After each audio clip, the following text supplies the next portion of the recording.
Welcome, everybody. Conspiracy or not, here we come. We are with Bart and Amy as usual, and our very good friend, we consider this guy family, Mark from Global Agenda. Hello, everybody. Hello, hello. Hi, Aaron. Mark, how you been, bro? And you want to highlight it? Hi, crew. Busy week. Been a busy week. NASA Lies is in the house. Yeah, NASA Lies is in the house. I see that. Hi, NASA Lies. Big P too. Yeah. Adelaide. Apparently, so does Elon Musk. Yeah. Listen, Yes. before we get started, a couple things I want to throw out there. First, if you guys have not already, please subscribe to Bart's channel. Amy dropped the link, and I'll ask her to go ahead and do so again. Keep dropping links in the chat so everybody can see it and have access to it. Bart is only 17 subscribers away from 100, and when he gets to 100, he can host shows, he can live stream, and just in case something happens to my channel. Also, I wanted to give basically a public apology to Mark. Last week, I invited Mark on and for the last hour of the show, and I didn't really do a very good job moderating. It was really his turn and his time to be on, and the conversation kind of got away from us, and that is my fault. So love you, bro, and deepest apologies on that. But hey, we got you all 3 hours tonight, and it's going to be fun. It's going to be fun. I understand you're a little bit pissed off. Yeah. Yeah, anyway, I respect that, though, Aaron. That's all good. Yeah, bad Aaron, bad host, my bad. Okay, you guys, look, last week I announced that the Dow Jones dropped, and I think I said it was 686 points. I think that was the daily high, and then it sort of came back up a tiny bit. It actually turned out to last week's Dow dropped 666 points. Yeah? You like those numbers? Yes, it did. Yes, it did. It actually dropped 575.75, and all the news articles are actually putting it out there, 666-point drop. Gotta love those numbers, right? Did you say gotta love I'm working. Or God love? gotta love those numbers. Gotta love. Okay. 666-point drop. And then we had, obviously, the Super Bowl 52, when we're going to talk about that a little bit, 41 to 33. Got to love those numbers, right? So the Dow Jones dropped last Friday, 666 points. And then this week, the following Monday, it dropped 1,175 points. And I think it dropped another 500 points yesterday. No, Thursday it dropped 1,032. I'm just checking my notes here. I don't know what that is signaling, but if you got money in the stock market, you might want to, maybe now's the time to pull out. Now, obviously the stock market, right, as of yesterday's drop, it was sitting at 23,860, which is freaking remarkable, right? It was only, what, 2 years ago, it was 10, right? I mean, it's more than anybody else paying attention to the stock market has pretty much doubled, more than doubled in 2 years. Yeah, it started going up like crazy but you know, knowing what I know it's all a show. Oh, NASA Lies says he heard it was 10:33. Love them numbers. Now, 1033 is a pretty damn interesting number. It's one of those heavily coded numbers.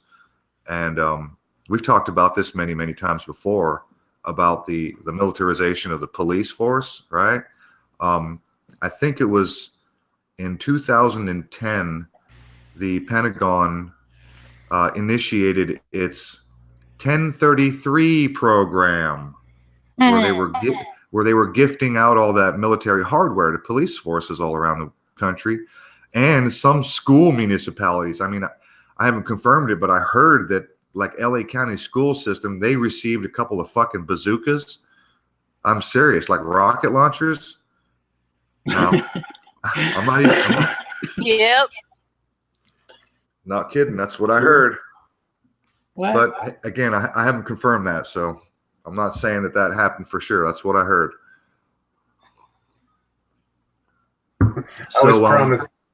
I was promised flying cars and bazookas.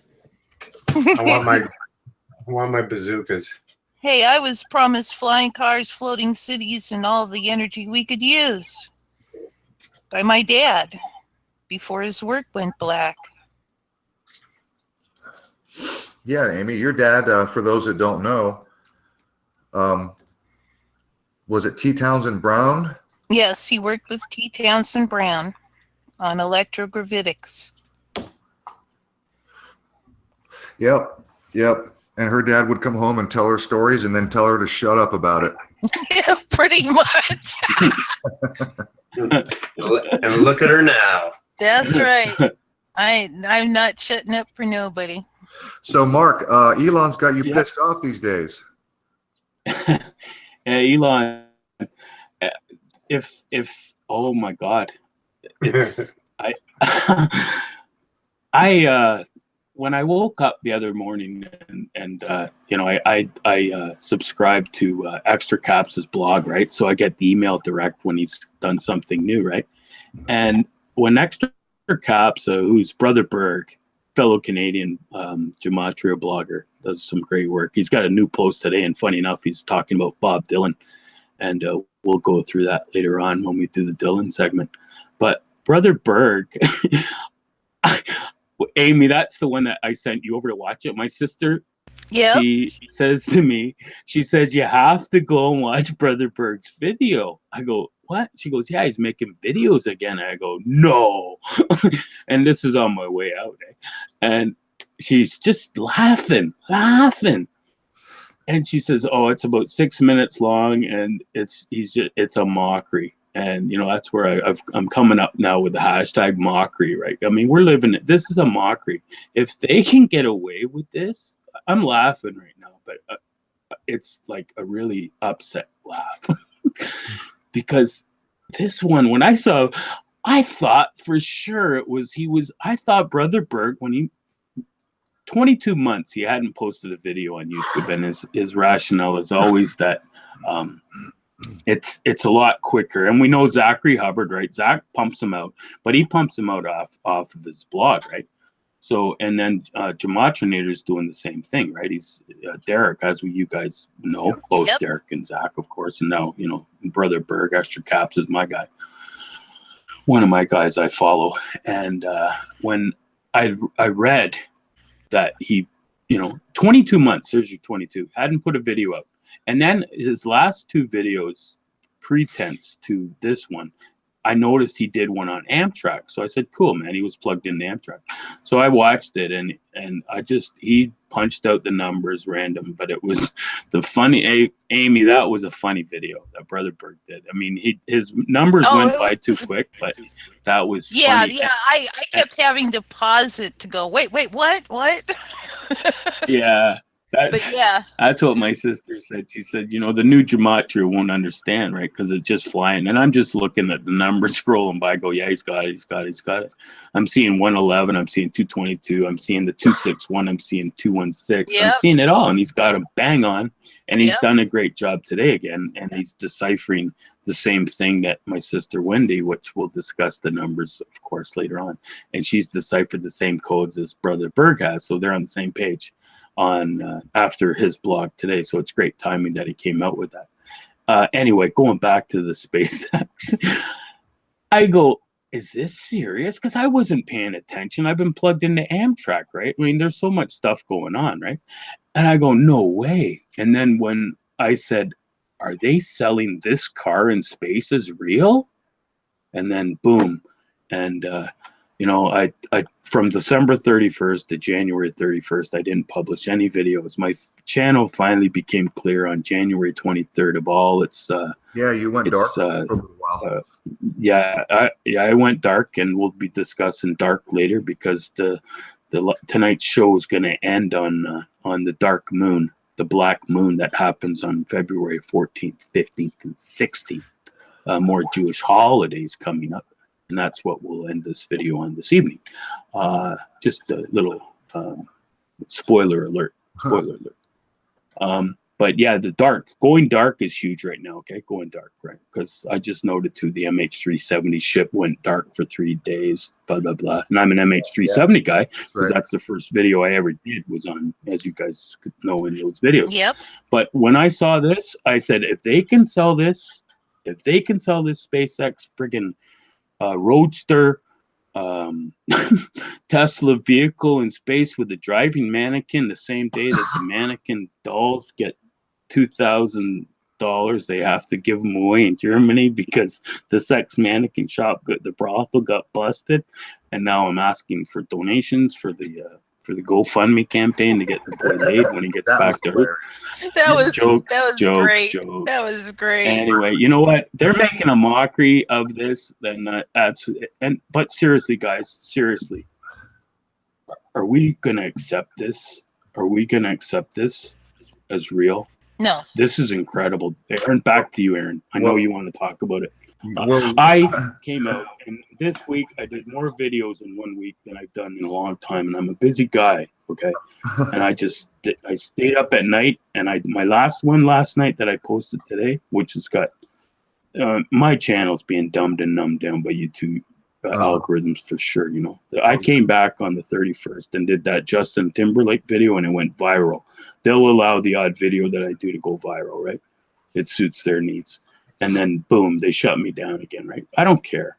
I really don't care, because when I see who's commenting on it, those are the people that I care about. You guys are awake, and God bless you. Back to you. Well, when you said, "Are we going to stand for this?" Obviously, we are not. But "we" is a problematic word now, isn't it? Yes, it is. Amy constantly talks about that. You know, there's a solution, right? Yep. And we're accepting this crap. And then I didn't post it. I've got it in my, I've got a couple. It's been so busy. I've got a couple of videos I didn't have a chance to get out. But I recorded last night's chat room with 5,000 people in it. And then you guys saw a bit of that, okay? In that video that I posted last night. There's 5,000 people watching the same video roll over and over and over. And I saw our pilot there, Starman, go by the Earth a few times, and they're just rolling like maybe a 3-4 minute segment, and then they'll come back to it, right? And now they're telling us that Elon Musk, that he's lost, that we're going to lose transmission because he's gone into the Milky Way. You know what I'm saying?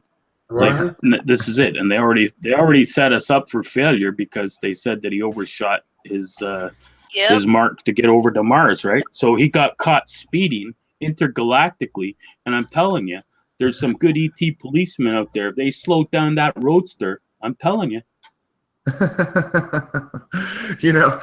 Broadsword left. Yes. Mark, you probably haven't seen it, but I uploaded a little bit of a spoof video today on Elon. You said you were working on it, yeah. I didn't see it. No, I haven't been on the computer. I took a day off today. This is the first time I've been back on the computer. I used a couple of clips from your video, and I used the beginning of Matt's previous video, and I'm going to highlight that on tonight's show in just a few minutes. I'm going to pull that up and screen share some stuff so we can talk about this. Play it. But how long is your spoof video? I think it's 7 minutes. Okay. Maybe about 7 or 8 minutes. Play it? Why don't you play it? What? Why don't you play it later on? Yeah. Yeah, I can do that. I'd like to watch it here put it on this broadcast, please. Because we can go through my videos that I've done since the Justin Timberlake one. I've got a window open of all those videos. I can bang off what I've discussed, and everything's going back to me to the Amtrak, right back to December 18th when that train screwed up down in Seattle there. Because my videos are all relating back to the Eagles and that damn golf course over there. You mean on the Navy base? You mean DuPont? Yeah, DuPont. Okay, because you said Seattle, and I'm going, I don't think it was quite in Seattle. I mean, it was close. You know, on that note. DuPont. No, if I say Seattle, it's like me saying Toronto. It's like the greater Toronto, the greater Seattle area. Right. You can Google search Seattle Amtrak, the train wreck. You're going to get the same one as if you Google search DuPont or Olympia. Yeah. Olympia gets that tree of life, which we can discuss. The tree of life. Now the Olympics are going on in Olympic. Right? But I think that DuPont is an important piece, if you know what I mean. Oh, you know what I mean, because I focused on it. I got a DuPont Chevy, man. Right. Gordon, number 24. Right. I was just gonna say I was looking through your channel, Mark, and I did notice a NASCAR and text over it, but I was pretty sure that I'm good with logos, and I'm like, that's okay. My brain registers like that's DuPont, and then now you're talking about DuPont. So you're making some connections there too. Yeah, exactly. Because Gordon was in the Pepsi halftime commercial, right? Racing the car of the future there, in Back to the Future. But it's all linked to Back to DuPont for sure.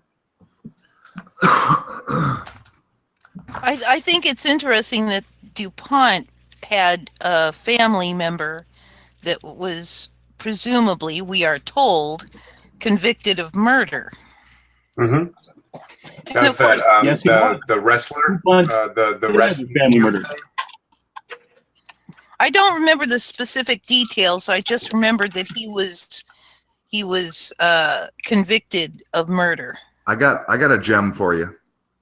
He was, and I'm pretty sure that this is correct if my memory serves me. If you guys are familiar with Peter Levenda and the research that this guy does, he's top tier. Okay, he's up there with Joseph Farrell in my book. Peter Levenda talks a lot about what he calls, quote, the nine.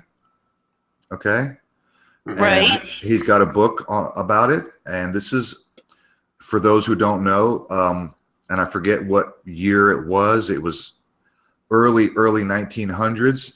A group of aristocratic American blue blood families, including the Astors, the Ford, the DuPont was there.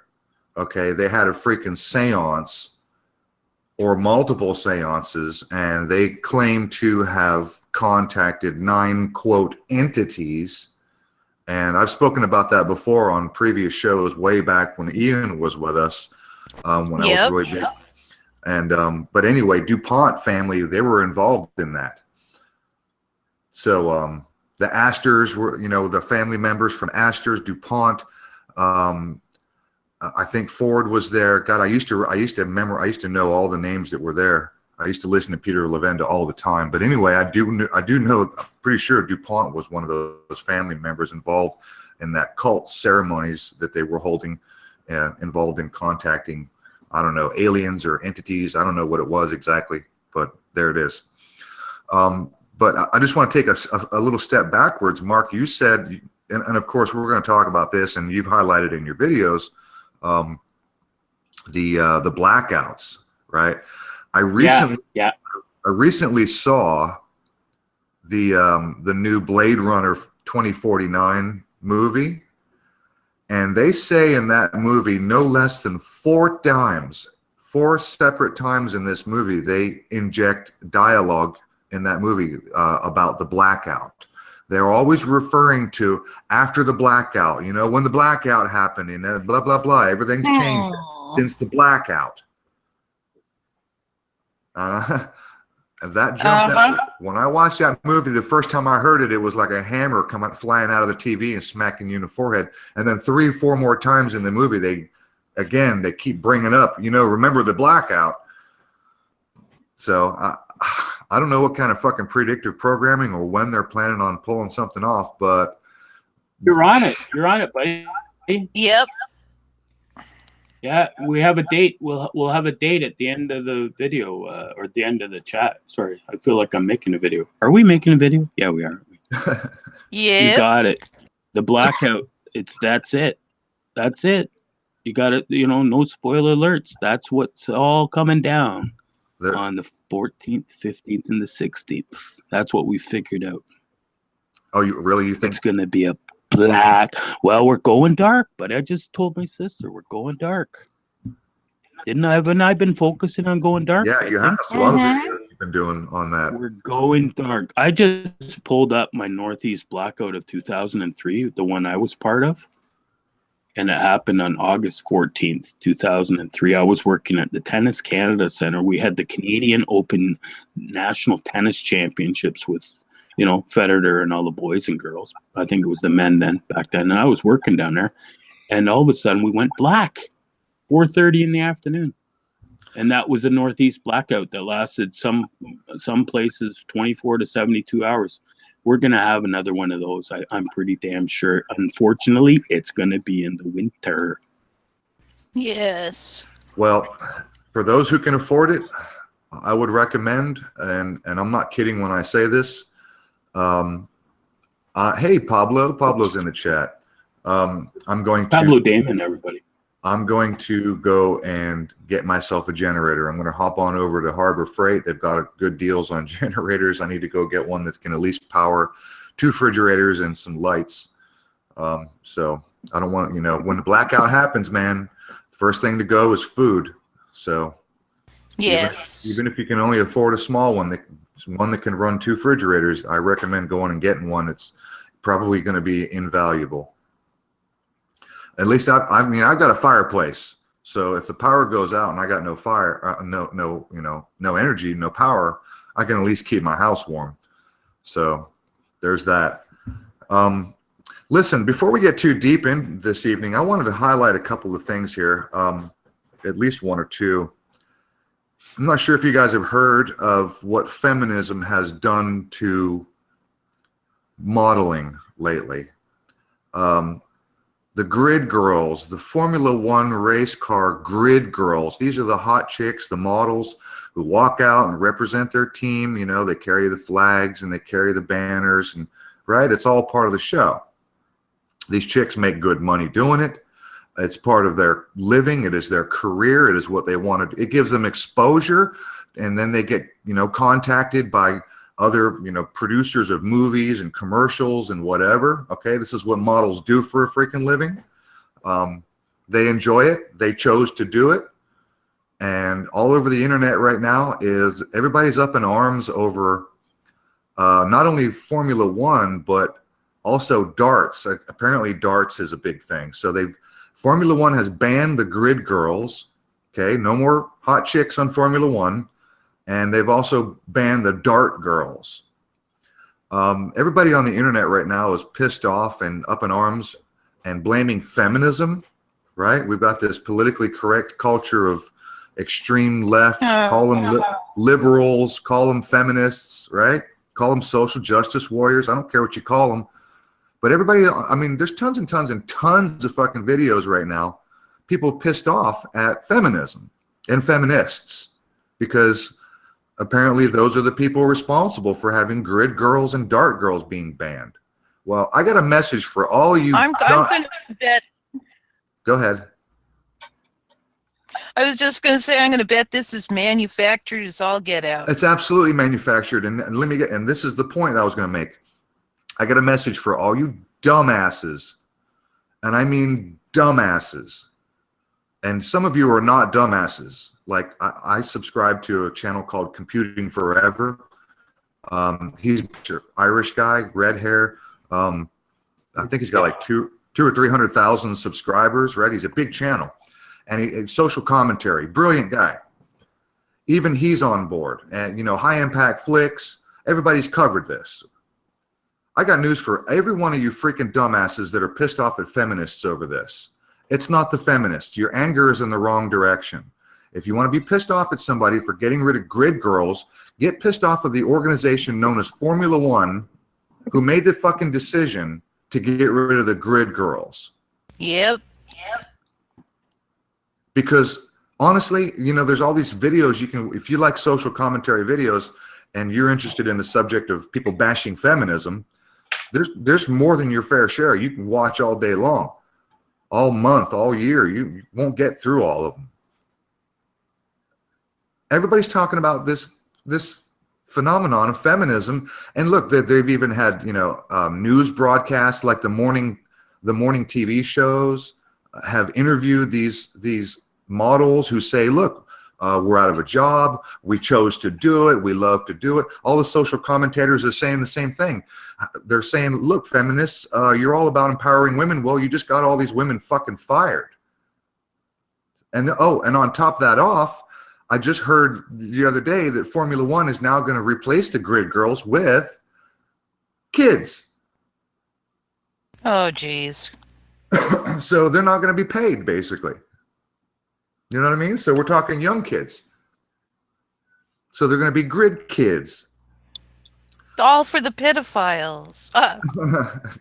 Ooh. Yeah, exactly. Mm.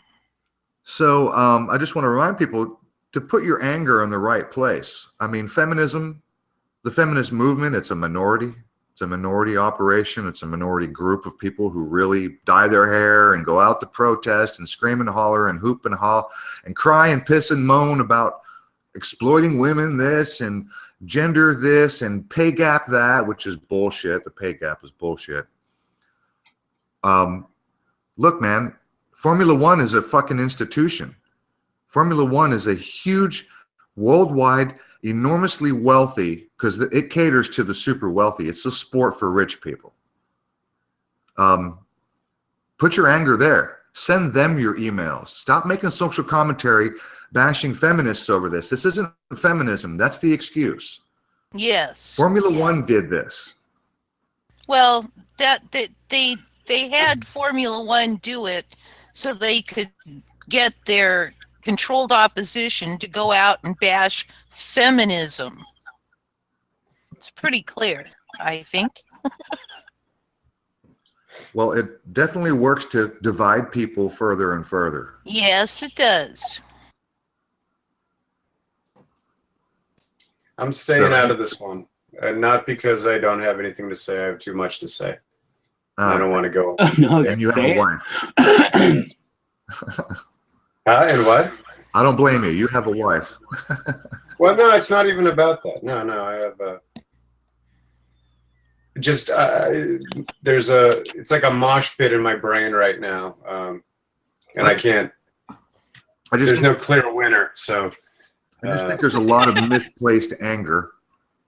I think. Well, yeah, I think you have a point there. I actually like the point that you're making, which is, I think that's this other tactic of the confusion, of the induced confusion, which is how to get people to conflate as many things as possible and get sort of like cross angry in these new and interesting ways.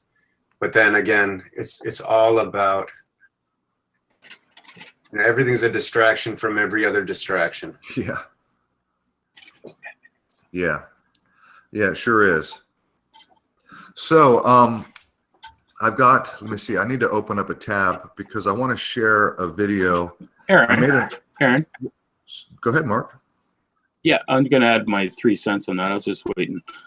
No, please. Anytime, bro. Yeah, I just, you're talking about the F1 girls, okay? And you got, in the NFL, we just had you know, the Kaepernick psyop there for the whole last season with the one knee. You know, I'm not Black Lives Matter, and then it turned into something else. But now we've got the sports world. It's the sports and entertainment. It's the singing, yada, right? So I just pulled up Maple Leafs going with a new look for their ice crew, right?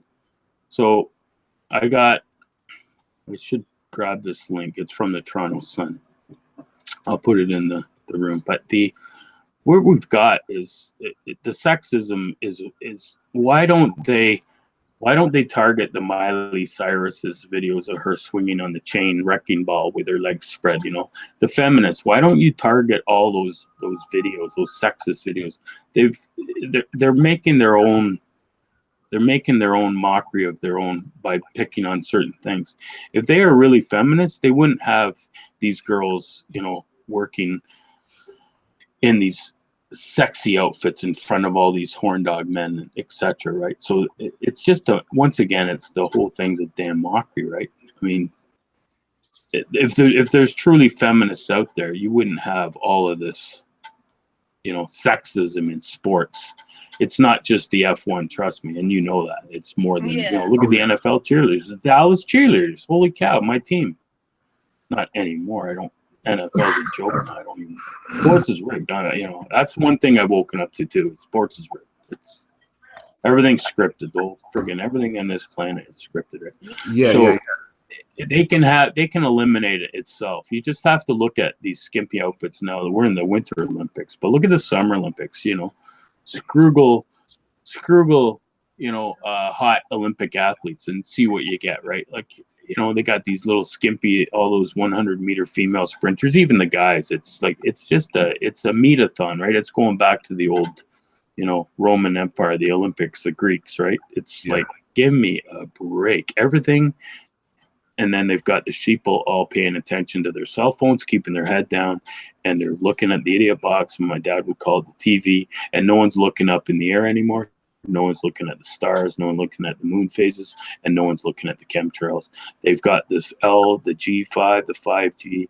Everybody is now, you've got it. Well, I just watched that video. Somebody sent me Truth Stream Media, right? Their video on, you know, what they're keeping from you. And the one guy says, you've got a robot in your hand. Literally, you do.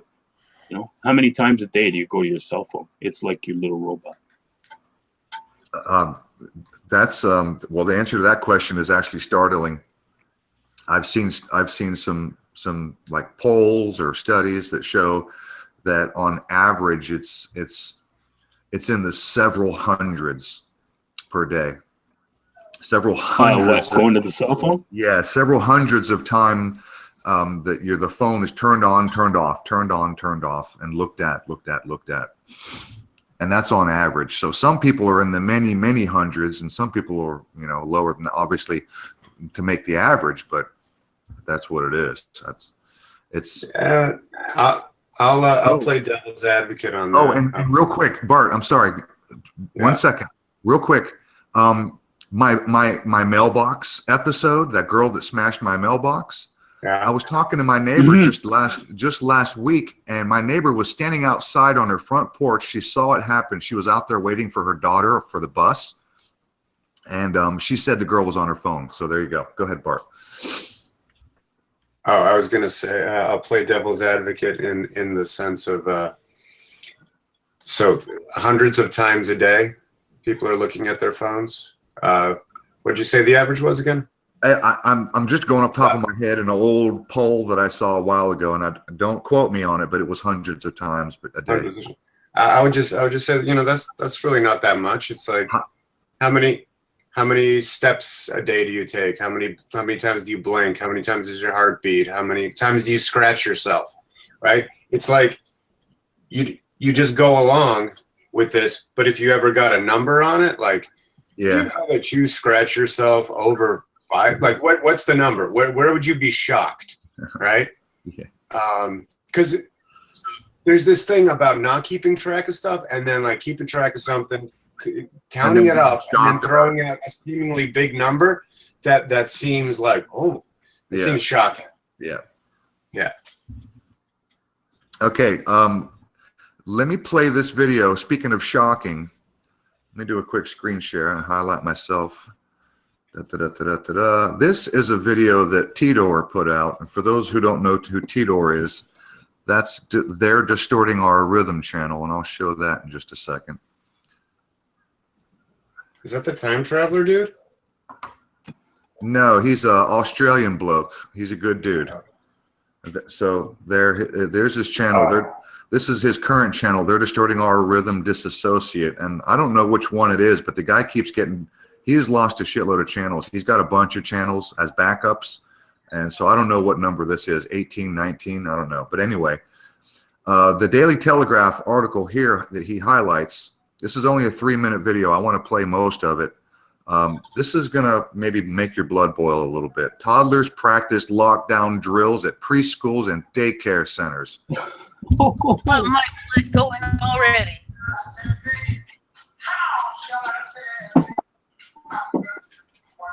Fines of $2,000 and downgrades. Hang on, let me back that up and read that.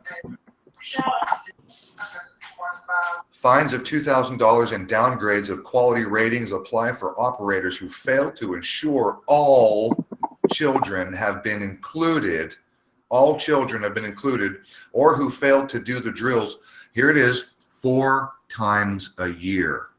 That's ridiculous. Being in school, how many times do we have fire drills? Once a year, maybe twice? Maybe. All right, here we go. Your toddlers, your babies are being terrorized with terror drills. Check this out. Duck and cover, kiddies.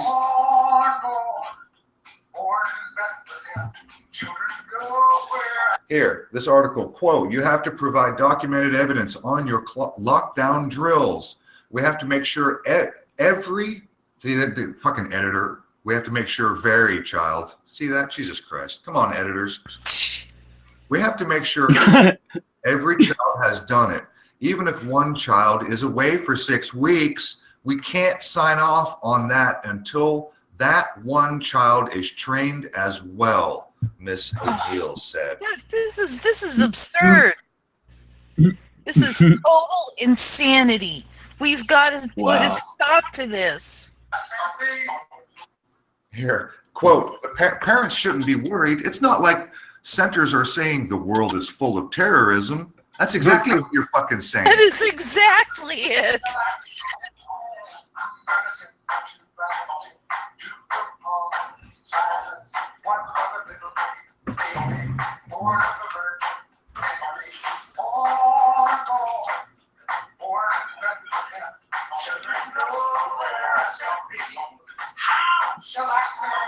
Okay, so I hear music, but I'm seeing text.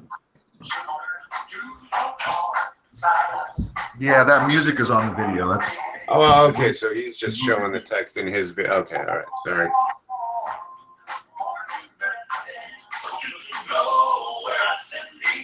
two to 3 years old. Lunacy.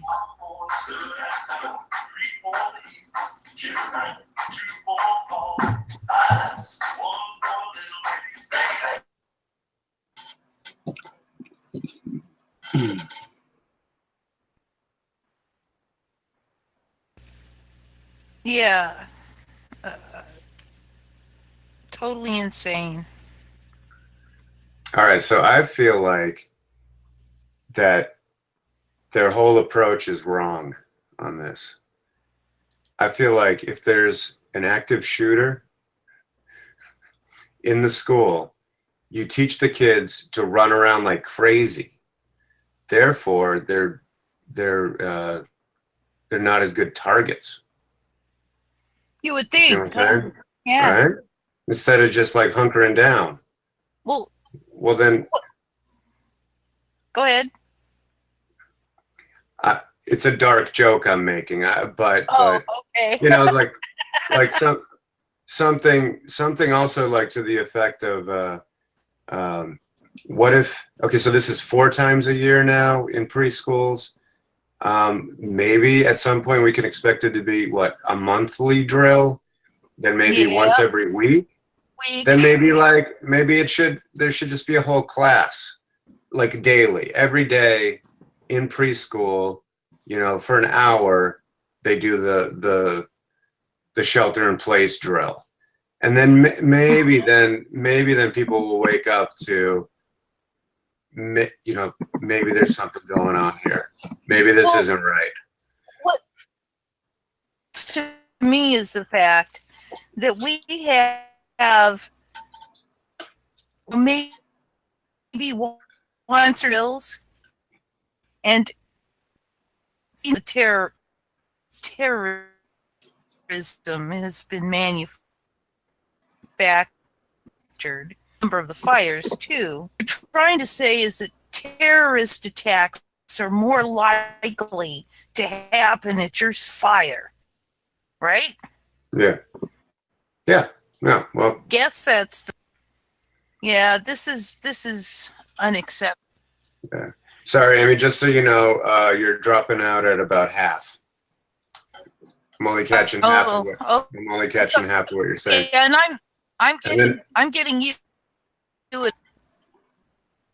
Getting an echo on me, and then are Aaron and Mark even here? I don't know. I can hear you. Okay, Mark's here. I can hear Mark. Where Is Aaron gone? Where's Aaron go? Bart, Yeah. this is like every week now, isn't it? That you guys have the technical glitches, eh? Remember last time we had We got to start over. last week. Yep.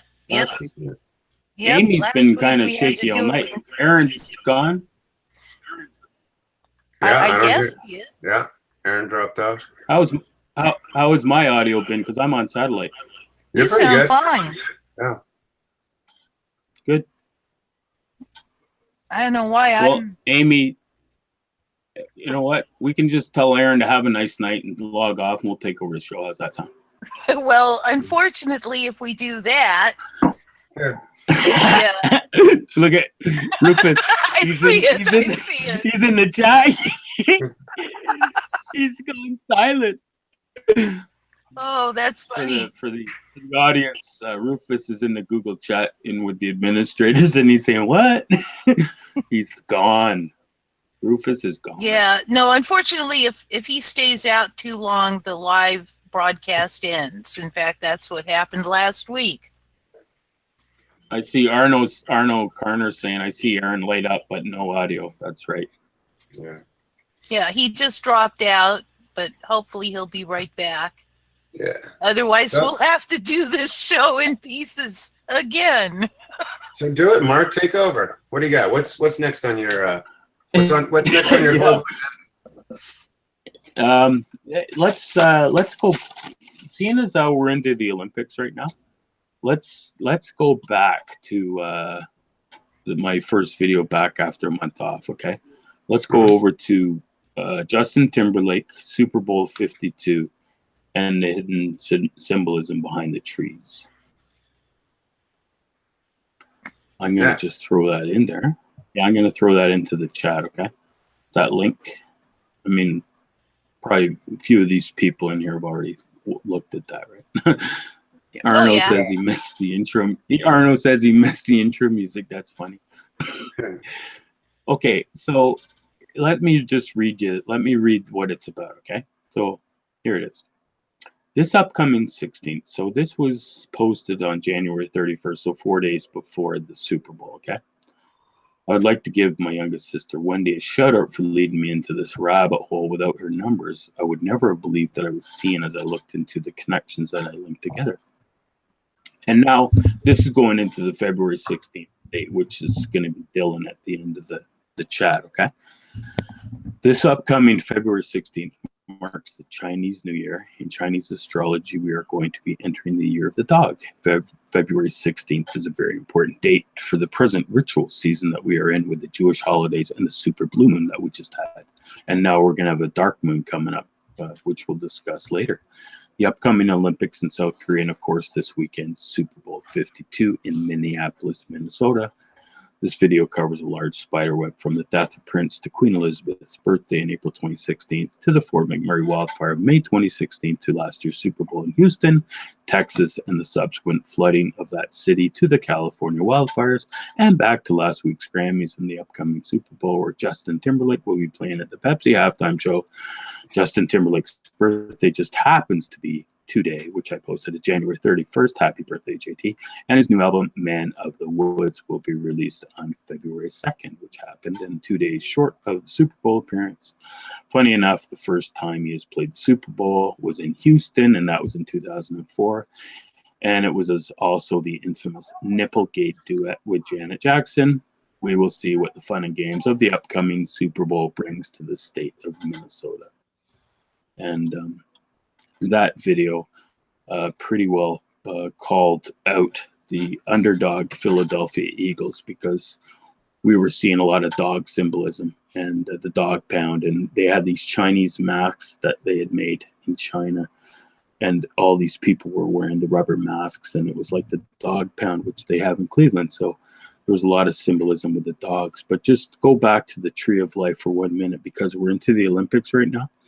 Seoul, Korea. Can I just throw something in there, Mark? I think there's also an interesting go ahead, Bart. Dog connection with was it Michael Vick with the Eagles? Yeah. Yeah. Got in trouble Excellent. for the dog stuff. Okay. Back to you. Excellent. Excellent. And for those that are not aware, Michael Vick was an all-star quarterback for the Atlanta Falcons. And then he came back and he went to prison after he was convicted of dog cruelty because he was running it was a pit bull fight club. The pit bull, it was a pit bull terrier fight club. And you know what, Aaron, it was all bullshit. Excuse my language. It's all bullshit once again, But the funniest thing is, and there's your connection. Okay. You've got your Atlanta Falcons, and we've made some connections again with the Falcons of Prey and the Atlanta power outages, which we can continue to discuss later, because the power outages and going dark is the theme right now, I believe. And Michael Vick, and that's great point, Bart, because I might have to have a reverse look at him, because Michael Vick came back out of jail, and we can take a look at how many days he spent in jail for that dog cruelty. And they said, he was working out in jail, and he was a young guy. And guess what team he made his return with, which is a great point, because you just reminded me, the Philadelphia Eagles.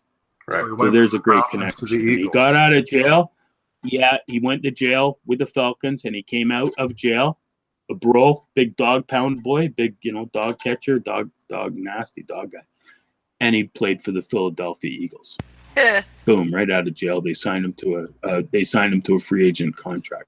Hey, so there's a good connection there, Bart. Yeah. Good on you, Bart. Good on you. Before we get too far off track. Welcome back. See, I know stuff. Yeah, we keep Bart. Bart, eh? Bart. I want to just comment quick, Bart, because you're a funny guy. My sister she didn't realize, but she saw your comments and she loves your comments. So she's gone and checked out. She's one of your new subs. Right? Yeah. So she's going, Bart. Yeah, I know. I go, Barman. She goes, yeah. I see his comments. He's great. She loves your dry. You just. Yeah. I like when you said. I loved in the Skype chat before the show. Oh, he's awesome. He's dry. I loved in the Skype chat when you said, when you and Amy were talking about who's the second in charge, and you're going back. Amy, you had to put Bart in his place, eh? Bart's trying to move up a peg in the totem pole. Bart's moving up in the pecking order. Yeah, Bart. He's trying to climb that corporate ladder. Yeah. He is. The corporate conspiracy, or not, here we come ladder. Two men and one woman wrecking. I am my own conspiracy. Anyway, sorry, Aaron. I had to comment on that. Yeah, I love that. I love that they were having a good cat. And hey, who's top rank here? I got more seniority. And Bart says I'm working on it. Sorry, Aaron. Go ahead. Yeah, Bart had to put out the memo that he was ready for the intro this time without needing to have to. Oh, really? without having, I thought it was funny that he put out the memo because the memo has been in all over the news lately, the White House memo. I thought that was funny. I think I caught that joke. Awesome. I don't know if he meant it, but that's what I picked up. Of course, yeah, I meant it. Just go roll with it, Bart. Roll with it. Yeah. Roll it. That reminds me, one of my favorite characters from back in the day was when John Lovitz used to do the liar. Yeah, that's the ticket. He went over there. Yes. Sure he did. Yeah. And then, yeah. Okay, back to you guys.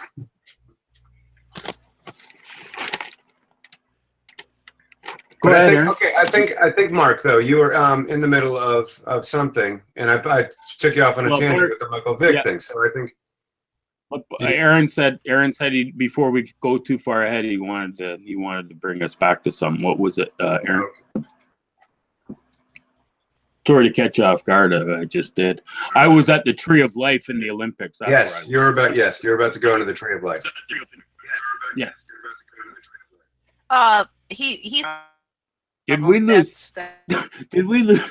I'm not. That's what's going I'm looking in the What do chat you- room. I'm not on the. Yeah, I'm back in. Yeah, mic problem. Okay, I see it. Okay. He's So claiming anyway, okay, at so any the Tree of rate. Life.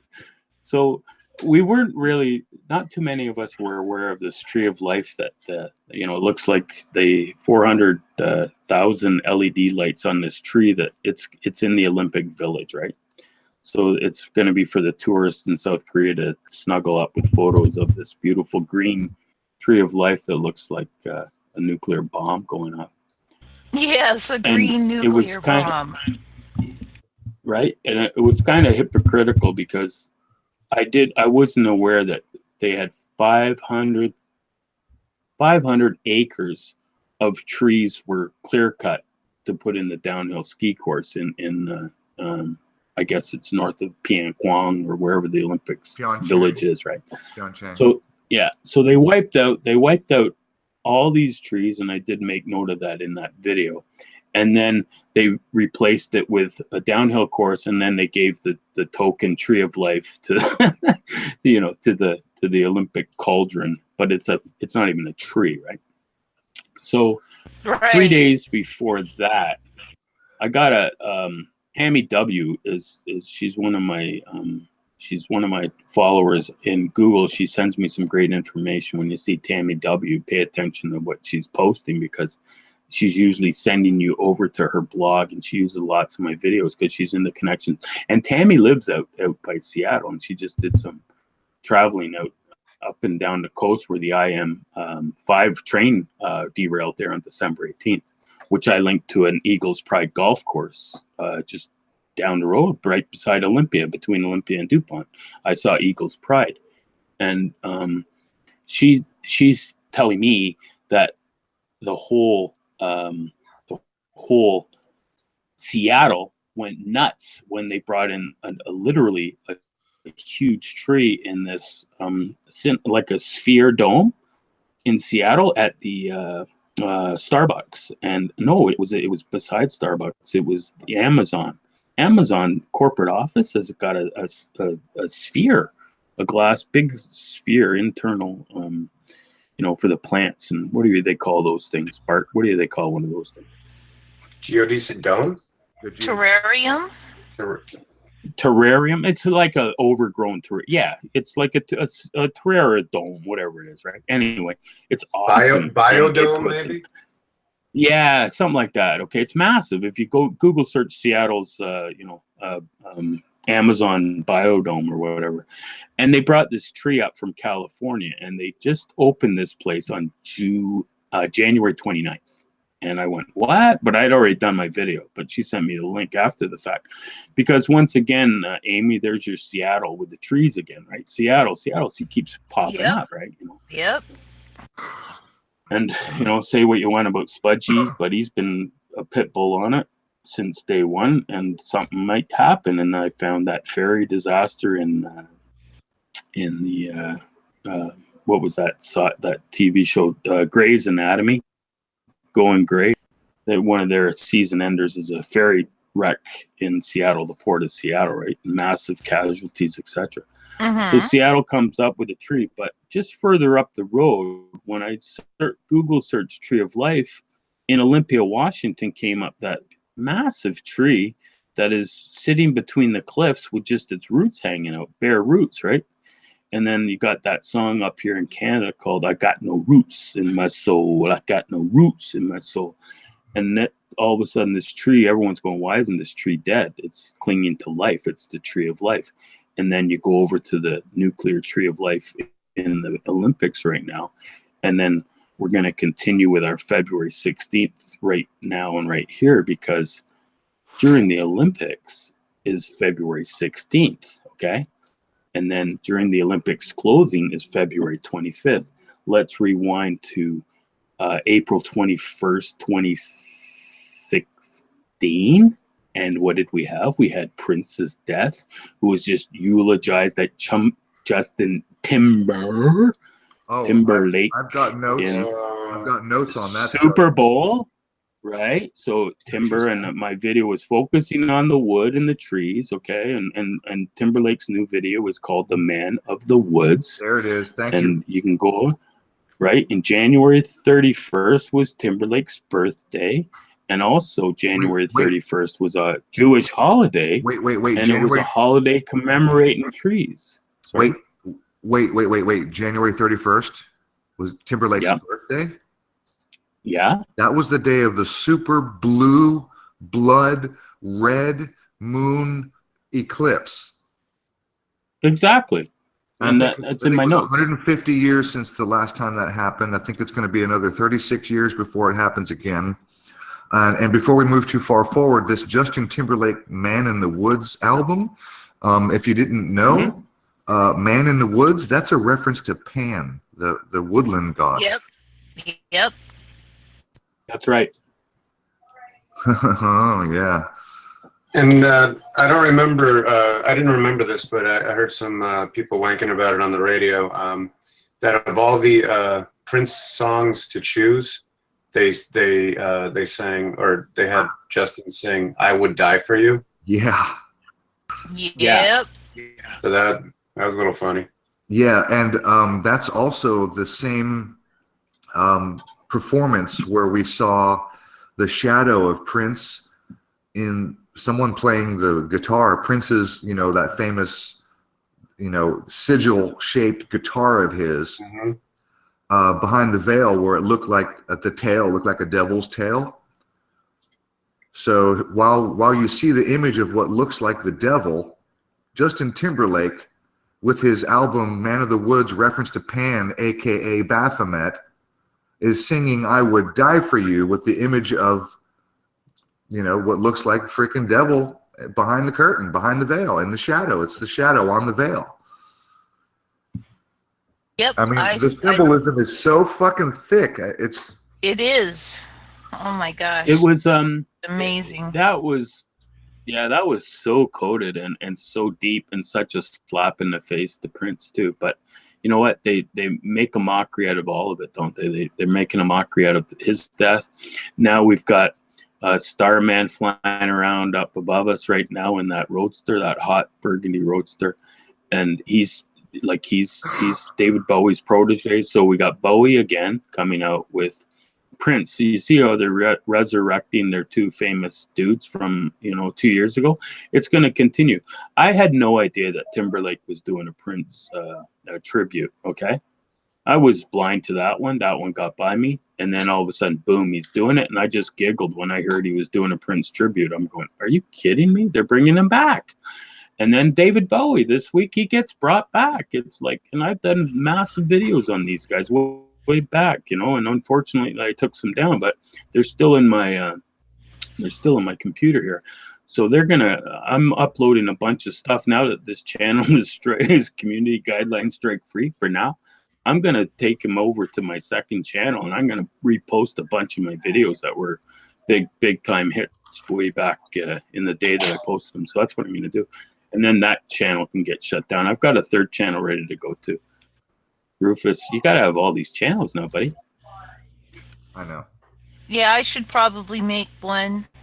Okay, so if Another the one. tree of life, just to finish with the tree of life. Okay, so when you're looking at South Korea right now, everyone's talking about North Korea and the threat to South Korea.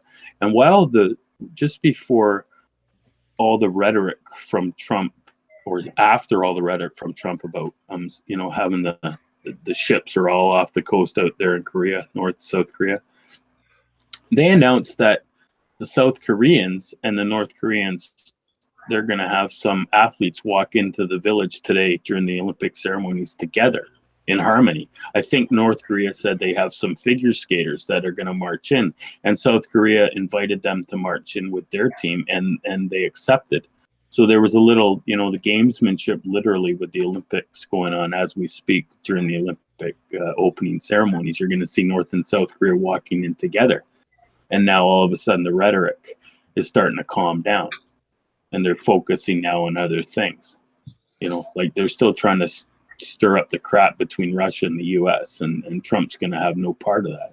But as we know, he's just a character playing a role right now.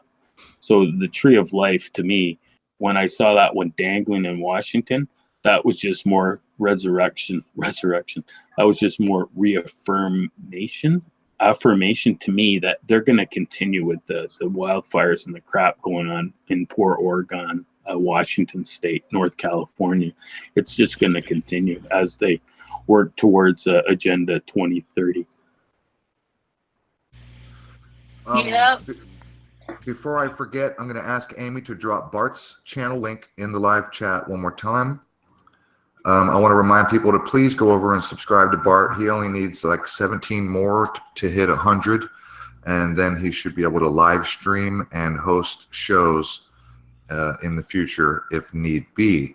So please go and subscribe to Bart's channel if you haven't done so already, and soon we'll get Bart up and running, hosting shows.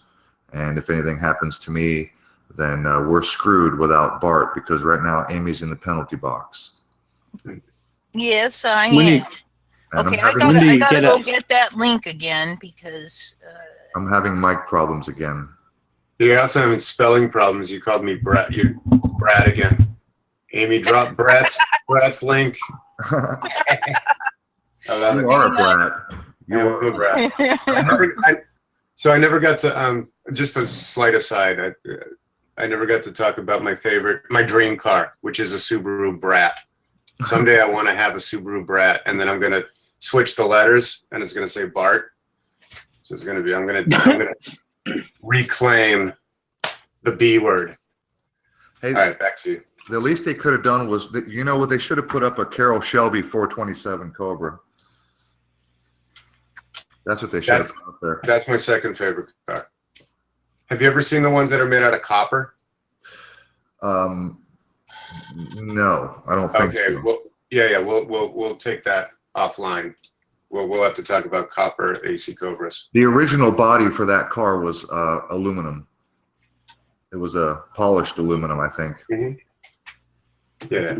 So Amy just dropped Bart's link in the live chat. For those listening, if you guys haven't already, please go over and subscribe to Bart's channel. We need 17 more to get 100.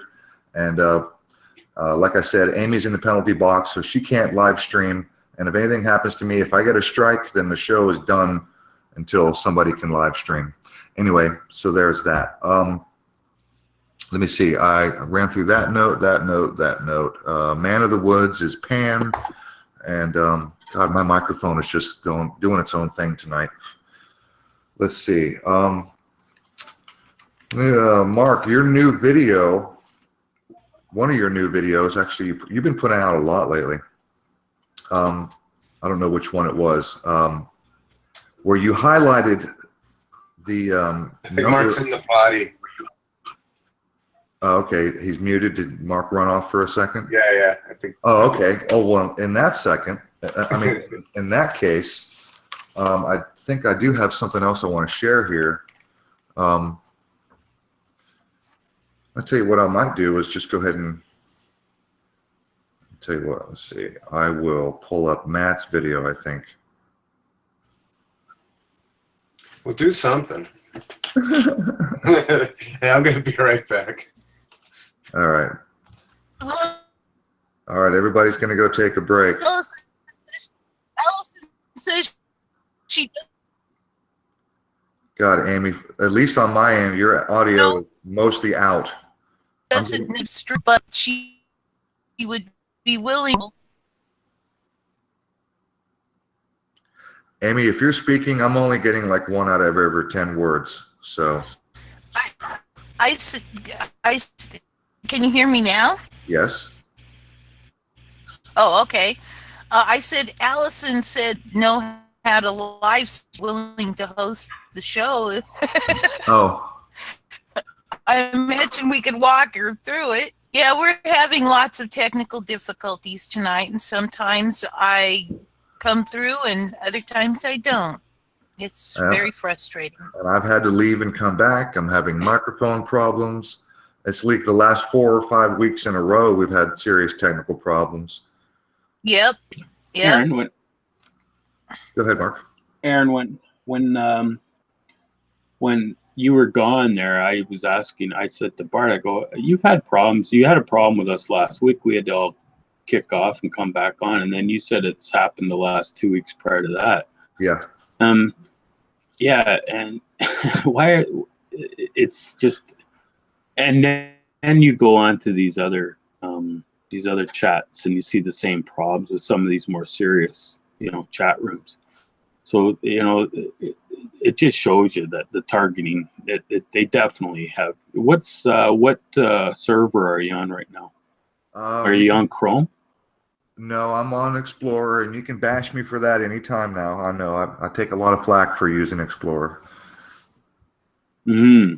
I think that if you, because I'm the same. I got like 5, right? I got Safari, I got Firefox, I got Explorer, I'm on Chrome now. Remember, I had problems there not last week, but a couple, and I was gone for like 45 minutes. It's because I was trying to do it on Opera, and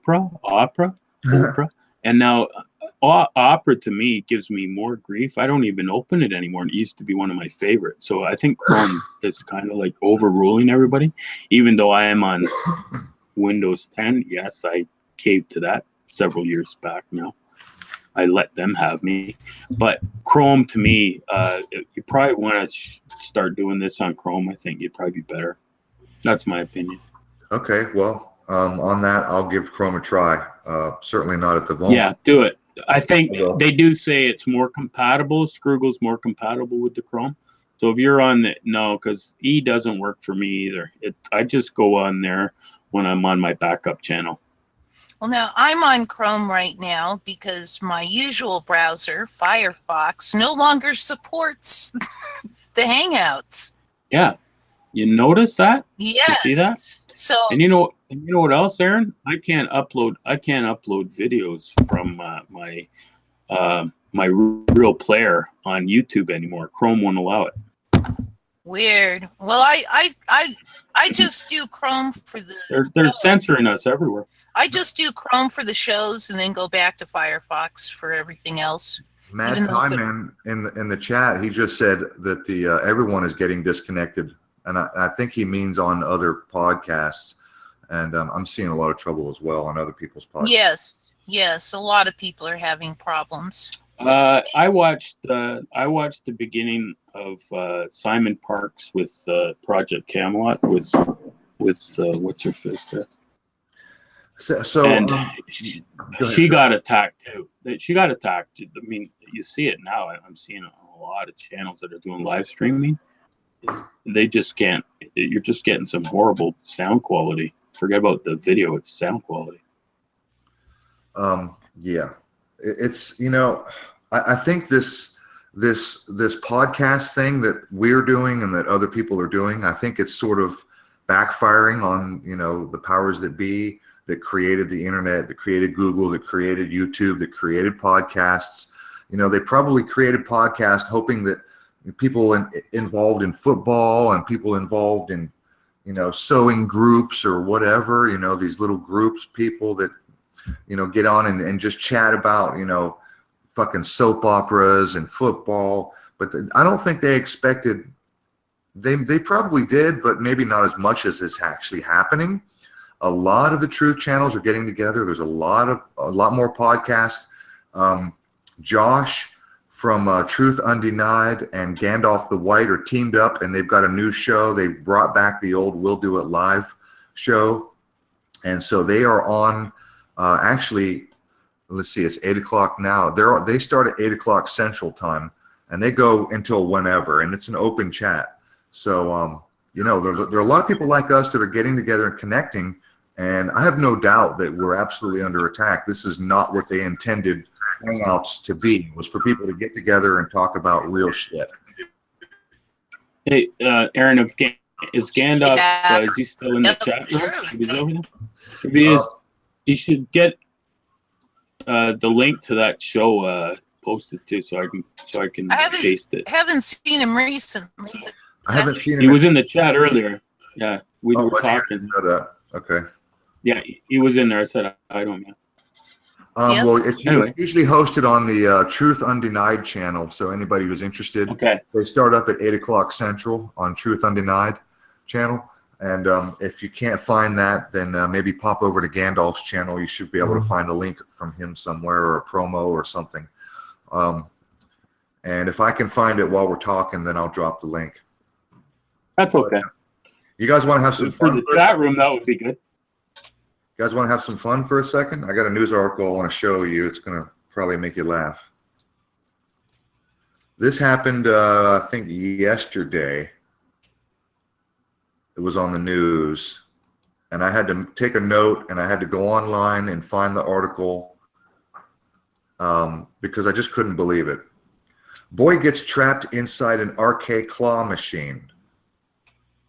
6-year-old kid is trapped inside one of those toy claw machines. Can you see my screen? No. Oh my gosh, yes. Now you got it up. 6-year-old boy climbed inside of one of those claw machines. First of all, as soon as it came on the television, I laughed out loud. I said, bullshit. There's no way that kid can't, the 6-year-old kid doesn't even fit inside that hole to get in. Right? I mean, does anybody buy this bullshit? No. Okay, well, I buy it. Believe me, I tried to get into those machines. Okay.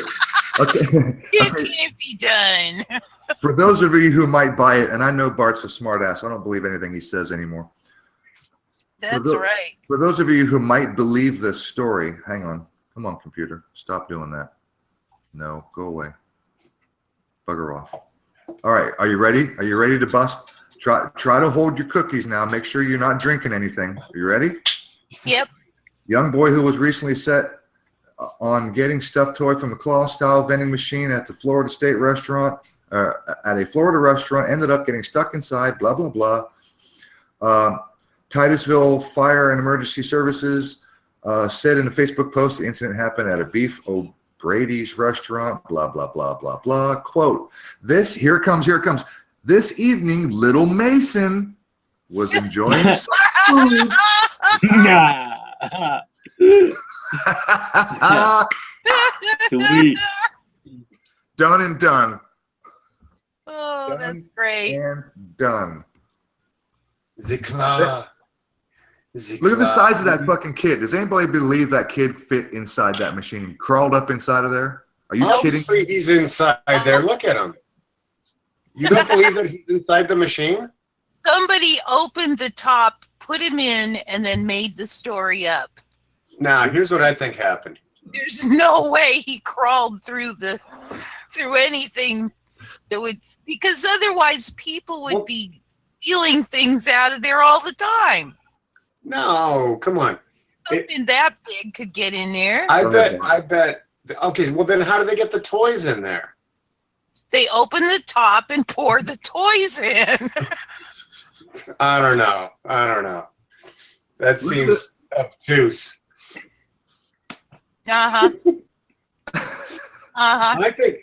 Here's what I think happened. I think the claw actually, transcended space and time, went outside of the box, grabbed him, and pulled him in. Okay, well, you do have a point on that. Yeah. That might be it. Yeah. Well, like you, Amy, I go with probabilities, and that's where I put the greatest probability Okay. of what happened there. Hey, I believe in magic. Okay. you guys, you still see my screen, right? Yeah. Yes. What is the sidebar article say right there? 33 pounds of fentanyl. 33 pounds of.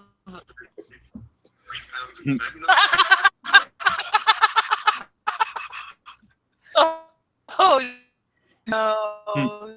33. Oh, this is an BS story. So Little Mason is just fine. And in case Sure. you like reading articles, you can jump over to read about 33 pounds of fentanyl.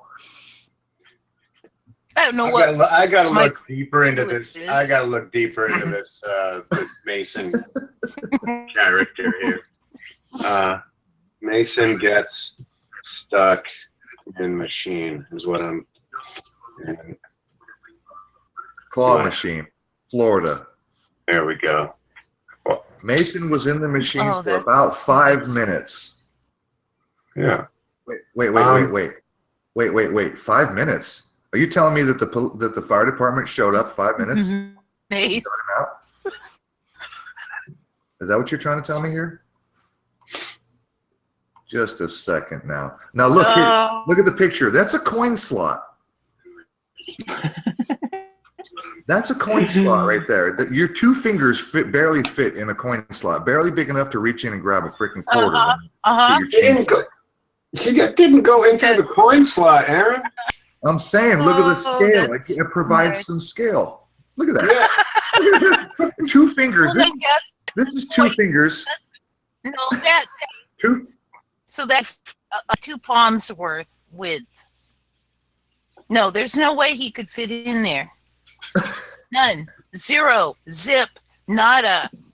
Unless the claw went through space and time and dragged him in.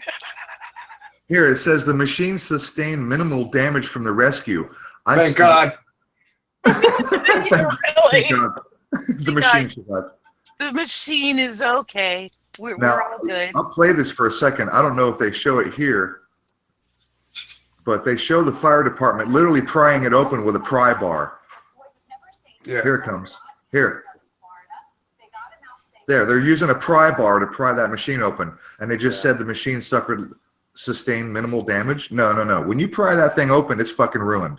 Yeah, I would guess. What the fuck is going on with this article? Well, I don't know. what's This is going what. Okay, on but is there must be some kind of message that's being sent to somebody.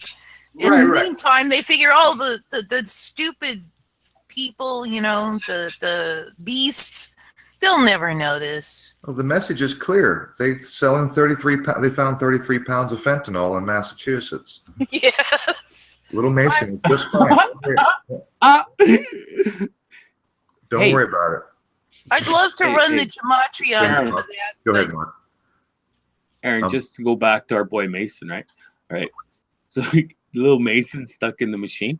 That guy needs to have a roadster and get up to space right now. That guy's pretty good.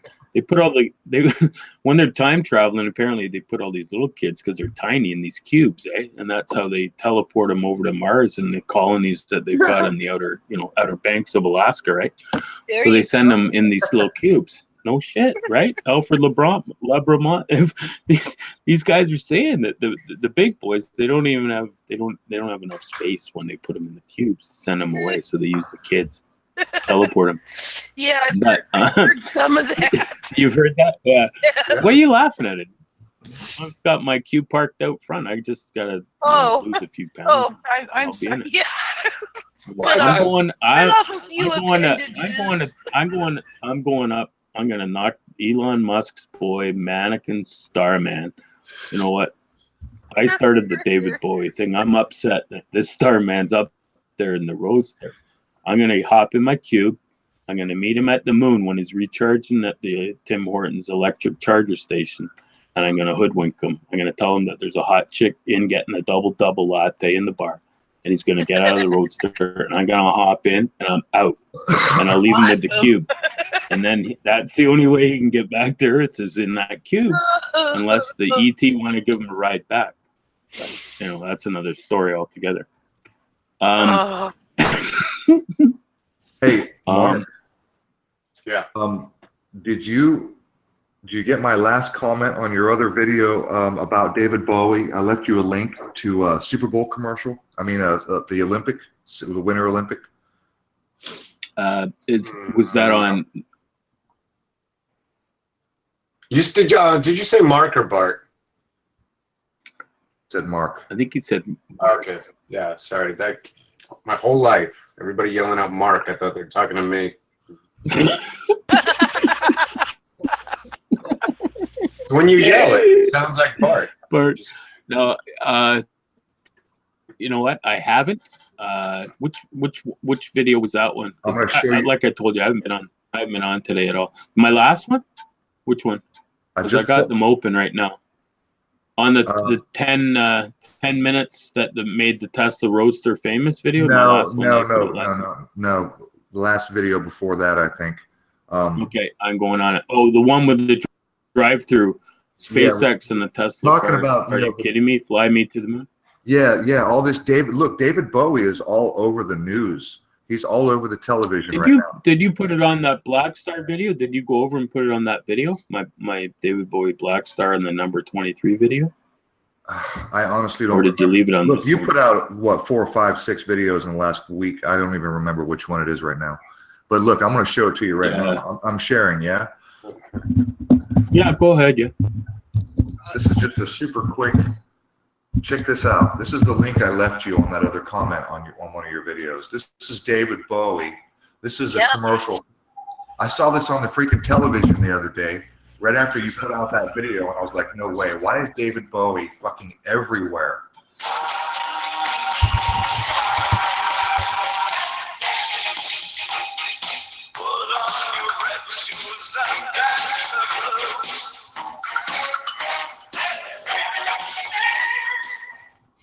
So there it is. It's super short. That's all it is. It's just a super short little Winter Olympic commercial.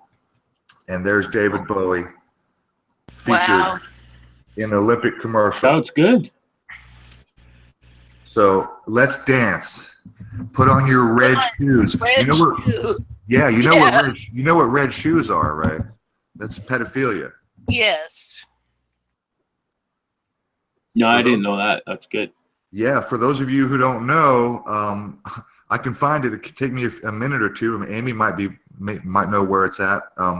She's probably seen it. There's a photo floating around with John Podesta, Tony Podesta, his brother Tony, and a whole bunch of other people at a party, and they all have red shoes. Everyone. There's like 20, 30 people in this. A big picture of everybody, and they all got fucking red shoes. And you remember the red slippers from Dorothy Over the Rainbow? Click your heels 3 times. Yes. Mm-hmm. Yes. Red slippers. Yes. Yep. And for anybody who really wants to know, go to Truth Heresy 3 channel. He's got a couple of videos on the red shoes and the significance of the red shoes. Do you want me to screen share? Because I have that image up here. Go ahead. Oh, and go ahead, Amy. Yeah, absolutely. Okay. I'll highlight you. And also, some of these people with their shoes, they have red soles on their shoes. So the shoe itself may not be red, but the bottom, the leather on the bottom is fucking blood red. There it is right there. Look at that fucking picture. Expand that out. Expand that out, Amy. Can you blow that up a little bit? That's the size that I got when let me see if there's a bigger. Maybe I'll do I think if you right click, it might let you zoom or if you click on the. Let's see if it brings it up in large format. Look at the wait. Scroll back up. See the kids hanging on the wall? They all have red shoes on, or their feet are red on the bottom. Yes. And there's other images. These ones here all have red shoes on. Every one of them. I wasn't laughing at that, by the way. If anybody thought I was laughing at that, I was laughing at something. I was looking at something else. And the Pope has been known Okay. to wear red shoes. Rufus, Kelly Clarkson, Super Bowl. Yeah. There it is. Okay, let me unshare Okay. here. You got something? Okay. Go ahead and share it up, Mark. There's the Ice Girls. Oh yeah. Yeah, okay. I'm going over.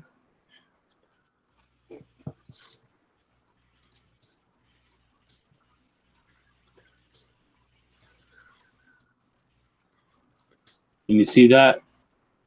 Yeah. See the Maple Leafs going with the new look for the Ice Girl crew?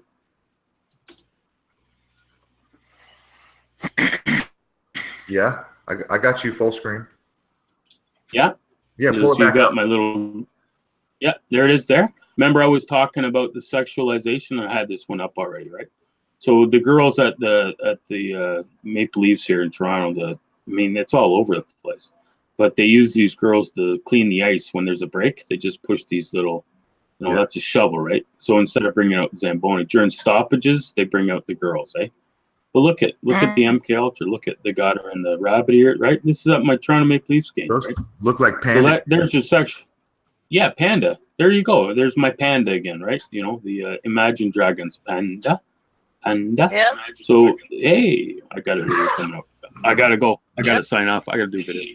All right, so here it is. Okay, so Kelly Clarkson. I got to sign off. The Super Bowl. You know that she's going to be the host, the third judge, the female judge. Sorry, there's 4 on The Voice, right? Her and I the did other one. not know that, but Who's the black girl that does the voice? Anyway. So for one, we have 19 shares here. And 9 91, comments. 19. There you go. And see how that's coded? I just popped this up in 1999. There you go, right? 1999. We'll talk about that. 213. Kelly Clarkson, on- 35, was among the celebs with a key role in the NFL honors, okay? So she gave out an award. And if you remember at the Grammys, she was wearing black and gold. And my sister pointed this out to me too. So look at her. She's got she's a chosen one. She was the first ever American Idol winner. And she handed out an award to New Orleans Saints. The Saints come marching in, right? And the running back, Todd Gurley. And guess how many touchdowns Mr. Gurley had this year? 33. And he led the NFL. 19. So here she's handing them the award. And when you said red shoes, I said to Wendy, I go, look at the red. Red, okay. He's a New Orleans Saint, this guy? Los Angeles Rams. No, he plays for the Rams. Todd Gurley. Yeah, He he's a plays Ram for- guy, okay? But look, Yeah. he's got the red on. And then remember the show Red Shoe Diaries? Boom, bing, bing, bing. There you go. Talented rusher, 23, accept the honors after scoring 19 touchdowns during the 2017 season. Isn't There's there your a movie? 23. There's your 19. Yeah, the number 23. Yeah, I did a video on it. Isn't there a movie called The Man with One Red Shoe? That's right. Yep. Tom Hanks. When I worked in the prison, we used to show that to the inmates because we had it on VHS. They liked it. I was in recreation. I was in charge of the video program. I also was in charge of giving Paul Bernardo's lawyer our VHS and our TV for Paul Bernardo to watch the films of Carla Homolka during trial. But that's another show altogether. Just a little teaser from Global Agenda, former president. Hey, I love How many times did you guys watch Strange Brew? Yeah, awesome, buddy. He was in the tank. Look at that. Look at the coding though. 19, right? 19. Like it's like they numbers like they just do it to my chin. They just do it because they have control of my. They have control. Yeah. They got control of you. There it is. That's awesome. And then that's tomorrow's video when I show 333 views on Rick Crawford USS senator or congressman from Arkansas when he did the train video on I-45 after the congressional train wreck. I went on to the official site that had the link to his video on the train and had 333 views, and I screen captured it. And I went back a few hours later and only had like 273 views. So tomorrow's video is going, hey, Rick Crawford, how come your video's been downsized by YouTube? And that's going to be tomorrow's video, Saturday video. Well, wait, isn't there something funny around the algorithm that happens around 300 views? Totally, 100%. Yeah. So I think freezes. that 333 shows up more often than not is a function of that. Mad Pie Man just said that KC for Kelly Clarkson is 33. There you go. Yeah. Speaking of, just to finish with Kelly, and I'll hand it back to Aaron. Yeah. In one of my videos, well, a couple of them I showed it. Kelly Clarkson, because she's the anointed judge on The Voice, they did their Super Bowl video commercial from Blake's Cabin. So there's your man in the woods again, right, with Blake's Cabin. And I said the predictive programming there because it showed Levine was sitting there and they were all strumming along, and a bald eagle soars by. So that was my bald eagle again. You know, the Eagles of death metal from the Bataclan. And, you know, I couldn't mention Eagles of death metal, and then they were giving me community guideline strikes because I was on it with the Eagles of death metal. And Bart, in my last video with Jeff Gordon about the Pepsi commercial, Keisha, who said prayer and sang prayer at the Grammys, and that we've been seeing pray versus pray, as in P-R-A-Y versus P-R-E-Y. Okay, interesting. Right? Okay, right? So pray, she said prayer. She has a rainbow tour. Jeff Gordon, his crew team was called the Rainbow Warriors. Her tour is called Warrior. Her album's called Warrior. She did the song on the Pepsi commercial. She sang it, and guess who did the instruments? Eagles of death metal. So I just added it all up. Yeah, so that's what that video is about, because I ended it by going, you guys are awesome. I love how you bring everybody back. So, you know, they had Keisha back. Eagles of death metal get paid off now for taking the Bataclan rap, right? So they're getting hooked up now. So everything's all, you know, being orchestrated together. But going back to Kelly Clarkson real quick, and how this comes up to the royal wedding coming up soon with Harry, and now I guess Prince Andrew's other daughter, I think it's Beatrice, she's getting married too, the royal wedding. When Kelly Clarkson did the commercial, she had a wedding train on with the train wrecks, and they said it's the longest train in the history of a wedding train. That's what Rolling Stone quoted, so that's in that video as well. So they were giving us train symbolism, they were giving us the eagles, they were giving us the crash, and The Voice is so coded. I watched The Voice before I went off TV, just because I wanted to see the coding, and it's hugely coded, The Voice, the TV show. And that's how they do it. They're doing it through, as we know, the Hollywood singers, stars, etc. It's all, you know, everything's scripted, right? So, yeah, that's the Kelly Clarkson. You know, she wore the train, the longest train. Wow. Oh, my God. And then we've seen all these train wrecks, right? And now the trains are continuing. And I've got it linked to the Super Bowl. I've got it linked to Houston. You go back to Houston Super Bowl 51, when I found the 91 country and western singers going to be performing in the Houston Super Bowl 51. And then we had the Harvest 91 festival where they got all shot up, and then we had the train wreck on Super Bowl Sunday, which just passed, and you had train Amrec 91 from South Carolina get smoked in the middle of the night, and all those people were sleeping in the car probably, and that car, like I showed in the video, is a toilet car. It's called the word for it is a Kohler, and it's an actual type of toilet, and that's what these guys are sleeping in. It's the name after a toilet. That's the sleeping car on Amtrak. It's a Cimarron. It's named after a Kohler toilet. Yeah, Kohler. For God's sakes. Kohler is a toilet maker. That's so, right. You know, yeah, and you know, when you got Trump saying shithole and everything's toilet related, dogs piss on trees. It's the year of the tree. It's the year of the dog. It's just crazy what they're throwing at us. Welcome to the Matrix, everybody. Hey, thanks. And then I get called I get called out for knowing it, and I'm going, well, if you looked at it, you'd figure it out. Don't be Yeah. sleeping, guy. Don't be calling me somebody that I'm not. You know. Yeah, we're the And crazy people are going, ones. you got it figured out. Yeah, we're the crazy ones. Yeah, and we're the ones getting censored. I just want to plug this in because we were discussing 33, and just out of curiosity, I plugged in Biodome, and in Jewish There you go. reduce we have 33. So Really? you know, yes, Jewish reduce Perfect. 33.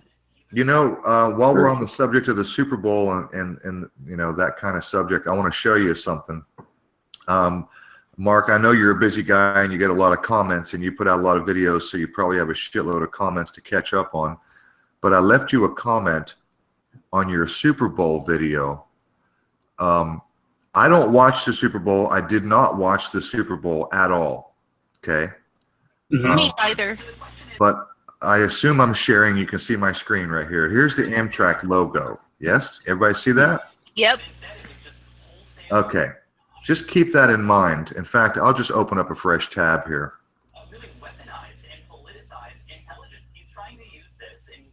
I made a prediction who would win the Super Bowl.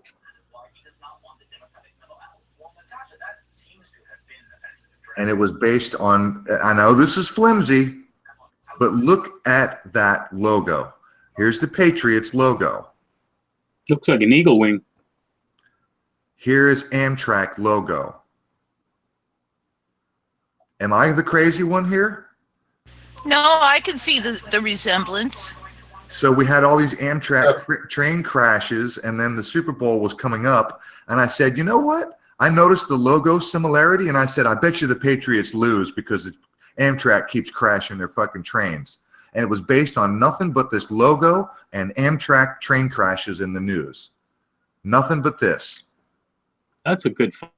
Nice. And I called it, dude. I don't watch sports. I didn't watch the football. I wasn't watching the game. I didn't give a shit about the game. But I saw all this. You know me. I'm paying attention to all the news. Amtrak is everywhere, and I'm seeing this logo, and I'm thinking all this Super Bowl shit's in the news, and bam, there's Patriots logo, and I went, wait a minute, you know, train wreck, Amtrak, look at the logo. I bet you the Patriots lose, and sure enough, they fucking, sure enough, 33-41. Mm-hmm. That's a good one. But at the same time, it's you know, you made a prediction, but it's essentially a coin flip, right? You got a 50-50 chance. Yeah. So, well, okay, fair enough. So I think, well, I mean, I'm just saying, I think predictions are of, you know, greater value when you have a larger pool. So kind of like horse racing, you've got a pool of 12 and you pick the winner. That says something. But if you only have 2 teams, that's coin flip. But I think what you're doing, I think what you're cluing into there is pretty interesting. But at the same time, as a designer, right? So I've designed logos for folks. I operate in that world of sitting there and massaging some little logo, you know, this way and that way. Stylizing, I get it. Yeah, but in terms of how much vocabulary you can actually put into a logo, you sort of run out, right? It's like, okay, I'm gonna do a logo. Well, I could either like play off of the word, the name of the company, or let's say I'm gonna do a shape. Well, you're gonna do you're gonna start with a shape.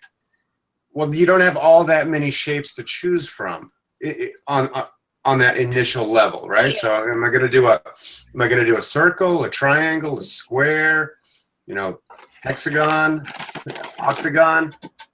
That's 5 right there. And you have basically 90% of all logos covered are those, you know, 90% of all logos in the world at the fundamental level have that shape. One of those 5 shapes, rather. For me, it's about archetypes and rationality in the sense of like, for me, rational thinking is about being able to understand the ratios of things.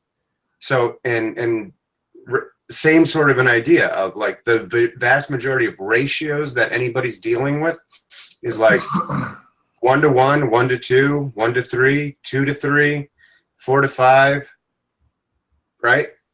After that, if you're up into like 13 to 17 in terms of a ratio, that's already off most people's cognitive capabilities, right? I was wondering if we were going to be getting to David Bowie. Yeah, let me see. Let me just check my notes, make sure I've covered most of everything I want to cover here. Before we move on, can I backtrack a little bit to something that we were covering before? Go ahead. Sure, Bart. All right, I want to do a screen share. Oh, Christ. Yeah. Oh dear. No, you're gonna love Now, this is a historic moment. I can't remember the last time Bart shared his I screen. haven't screen shared in a while. Okay. All right, ready? I'm screen sharing now. You got me highlighted? I do now. I do now. Okay. All right. So the kid's stuck in the box. I got to disagree with you, Aaron. It's happened before, okay? I don't know if y'all can see this. Hey, Kid crawled into I'm that prepared to be wrong. I'm prepared to be wrong. It happened. Yeah. I was wrong once before. Yeah. Well, I thought, I don't know whether this is not a running gag, because No. Okay, look, the one I'm highlighting here, the guy sitting in there. All right, that's a gag, right? I think But all of the kids in the machine. Hey, that kid in the green shirt, that's the one that I just pulled up. If That's you the one. Yep. Yeah. Yep. Of course he's gonna come up, but I'm just saying, Yeah. if you scroll through, I don't know if you can see this one that I'm. This guy's convicted child molester found in claw machine. Anyway, this kid got stuck in the toilet. I'm just saying that this does happen. It's happened before. It is possible. And I have always been really impressed by like contortionists and how they Fair can, enough. how, like what a human body could actually squeeze through. Like, or if you ever look into mice, right? Sure. How If they small can the fit, cracks they if could they can actually fit their get head, the body through. if they can fit their head, they can fit their body. Yep, same kind of thing. I think actually, yeah, that's exactly the principle, which is if you can get your head in there, No. you can get No. This principle is different for humans. You got to get your shoulders through. Okay, well, fine. Yep. All right, cool. I just wanted to bring that up. Yeah. So were those other kids related to Mason? Yeah, they're definitely all related to Mason. That's a great question, Aaron. All right, I'm done with that. Let's move on.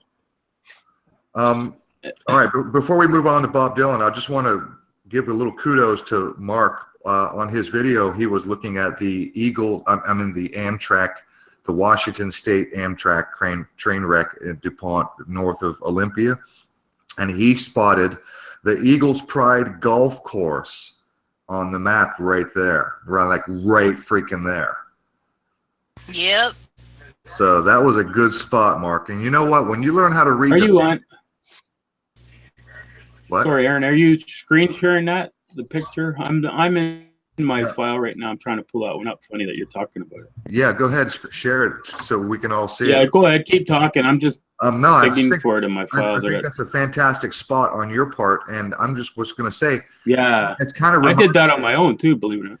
It reminded me of the prediction of the Eagles winning the Super Bowl based on the Patriots logo being similar to Amtrak. I was just thinking to myself, when you learn how to read the Matrix, these are the clues that will tell you ahead of time, the upcoming events in the near future and sometimes the not so distant future. Yeah. So Okay, I have it. I wanted to make that point. I have it. Go ahead. I'll highlight you and you can share. I just want to make that point because when you learn how to read the Matrix I want to make this point because those of us who are awake and aware and looking at these things, we need to probably pay more attention to the clues that are being dropped And I know that we make connections. Mark, you're top notch. Your connection making ability is par none. Superlative. Okay. Yeah, thanks. I get my little angels telling me to go look for this stuff. It's funny. Yeah, well, when I you go got and dig it and I 13,000 find it. subs, you probably got a lot of little birds whispering in your ear. So, I mean, my subs drop me links and info all the time. That's the best part about doing this is connecting with people and, you know, using it. It's like crowdsourcing information from the collective, Yes. you know, the conscious Well, collective. That's great. Go ahead. Yeah, Aaron, and because I am I got to go back in the screen share, don't I? I'm not screen I'm waiting sharing for right you now. to do it. I'm going in. I got too many screens open. I'm going. Okay, so while you're Did I setting get it it? up, let Did I me get throw this that? out real quick. There's a Steven Tyler commercial. It's a Super Bowl commercial that features Steven Tyler. I spotted this commercial. I spotted on the wall behind, you know, you always have to look. Don't look in the foreground. Look at the background. On the wall, there's a clock that is set at 6:21. That is the that's the summer solstice. Ah, nice. Mm-hmm. So everybody keep your eye out. 6:21, June 21st. So there's a clue there, maybe. Oh, I want to run down my SpaceX rant. You got me? Yeah, I do. Go ahead. Am I sharing? Yes. I'm sharing. Okay, let me run through this quick. Okay, I'll show you the link. You guys all remember the Supertramp Prime of the Century and Breakfast in America? Yeah, that's a fantastic connection you made there. Go ahead. Yeah, so we have the album, and I flipped over the back of it, and this was from 1974, and it says Child of Vision, and it shows the plane going into the Breakfast in America lady. It's like, there's your Twin Towers. They're crazy, isn't it? Yeah. Yeah. So I just wanted to show you that, you know what? The world is rigged. Okay, so. Yes. Oh, we don't want the bloodlines. Where do we want to go? We want to go back. We want to go back. Where are we going? We want to go. We're going to go here. Look at the Cimarron River. Just real quick, Amy, drop Bart's link one more time, please. Everybody subscribe to Bart. He only needs 17 more. Go ahead, Mark. Drop it like it's hot. Yeah, just before we finish the segment, I told you what's going on. Get out of here. We don't want you. We want you. The Cimarron River, a 1948 Pullman sleeping car. The Kansas train wreck of March 14th, 2016. A number of people were injured. It happened by the Cimarron River in Kansas, and it was the number 145 Amtrak 145 and Amtrak 822 train. The same train that was involved in the congressional. The Amtrak 145 was with the 822 on this ill-fated night on March 14th, 2016. When they had a massive derailment, and it's called the Southwest Chief, and it's the line from Los Angeles to from Chicago to Los Angeles, California. It's the Southwest line. So all these people that crashed on the Cimarron River, they were sleeping in the Cimarron River, which is a Pullman sleeping car. And because I've been researching Amtrak and I'm a bit of a railroad nut myself, it was easy for me to link a lot of this stuff together, okay? And hi, get out of here. And it led me to the Cimarron toilets. And, you know, we've had, you know, let's make America great again and shithole nations. And meanwhile, they were mocking us. Like, are you, wow, hey, like, holy cow, I got it. Get me out of here. So they're going to let me leave. There you go. Oh, we don't want to go to Toronto. We want to go back because that's where Chinese New Year. No. What else do I have up here? We want to go here. There we go. Okay, Amtrak 501 that derailed on December 18th, just outside of Olympia, where that Olympian National Park is, where the Tree of Life is hanging. And then we had DuPont with my DuPont Chevy, DuPont family, one of the 13 Illuminati bloodlines, and the train derailed here. Okay, so let's go here. Oh, no, that's Alter Bridge. We don't want to go there, do we? We want to go here. So this was my connection. There it is. That's what I found when I was searching. There it is. So DuPont, Okay. Eagles There's Pride. where the train wreck, and there's Eagles Pride. Okay. So this is a good lead way out of here because Eagles Pride, Philadelphia, Eagles Pride. Yeah, see, 61-101. this is where Okay. you're like a master. Philadelphia, 61-101. Yeah, well, you just once you know how you chase your numbers, okay? Eagles Pride Golf Course, there's your numbers, 111, and we're going to talk about that with Bob Dylan. We're going to talk about the 222. This is like crazy what you find. British Royal Family, once again, we're talking about the 111 in the next segment. There you go. Eagles Pride Golf Course. And guess it's on a U.S. naval base. There it is there. Eagles Pride. Look at the Philadelphia Eagle, the black and the green. What colors are the Philadelphia Eagles, Bart? Green and black. Black and green. Wait, it's on the naval. white You and got it. And white. But You got it. Eagles Pride. So that was a great find, and I'm very impressed with myself for doing that. I got to give myself it. I'm giving myself props because, you know, sometimes when you're in the rabbit hole, you just don't know what you're going to find, right? You can't I make think And I'll you come at it screen sharing. I think you So should there you go. give props. What's that, Amy? I said I think you Right. should give yourself props. I did. hey, I got one for you. Crazy. That's interesting. So I play with numbers. I sort of play them in a different way. But 61 is one of my favorite numbers. 19 is one of my favorite numbers to work with. 61 is 19 if you literally flip it upside down, Invert it. right? And then 19 squared is 361.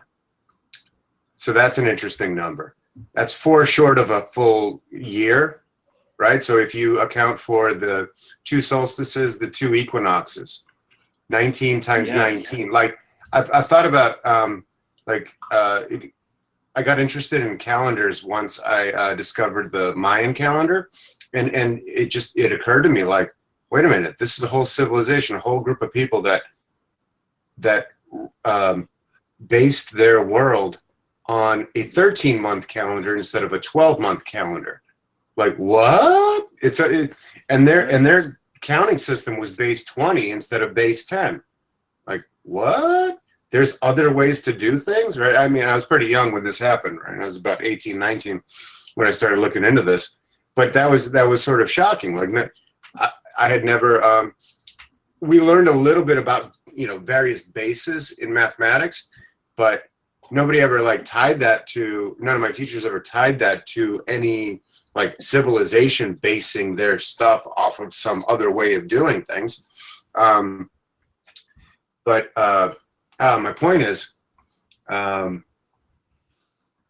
the 19, 19 is 1 short of 20, and every sort of system, like a base 10 system, is actually a base 9-10 system, right? So every time we talk about a base system in mathematics, you actually also have to include the number before it and after it. I don't know if you've gotten into that kind of stuff, Mark, or not, or if I'm making any sense. I know I'm making sense in my own mind, but am I making any sense too? Well, you're making sense with me because you're mentioning 19, and we just looked at 19 with the globe on the Kelly Clarkson crap, and 19 and 91 are very powerful numbers right now because 19 is reverse 91, right? And we're going to be looking at the 91 again in the Dylan segment. So, I'm listening to you, and you know what? It's all about the numerology. Everything is about numbers, and give whether you like it or not. Zach Hubbard's on it. Extra Caps is on it. Derek's on it. There's a bunch of people that are on it, and there's a bunch of people that are very good at it. I don't say that I remember the numbers as well as those guys, but when I'm on the Gematrinator, I'm like a little hawk, literally a hawk. I'm preying on those numbers, and then like an eagle. See me do my, yeah. So like a falcon. Yeah, but bingo. Wait, can we? let me throw something in. I noticed that that the Patriots keep playing bird teams, right? There's the Eagles, the Falcons, the Ravens. Yeah. The Seahawks. The Seahawks. Seattle and there was Seahawks. one more. There was one more.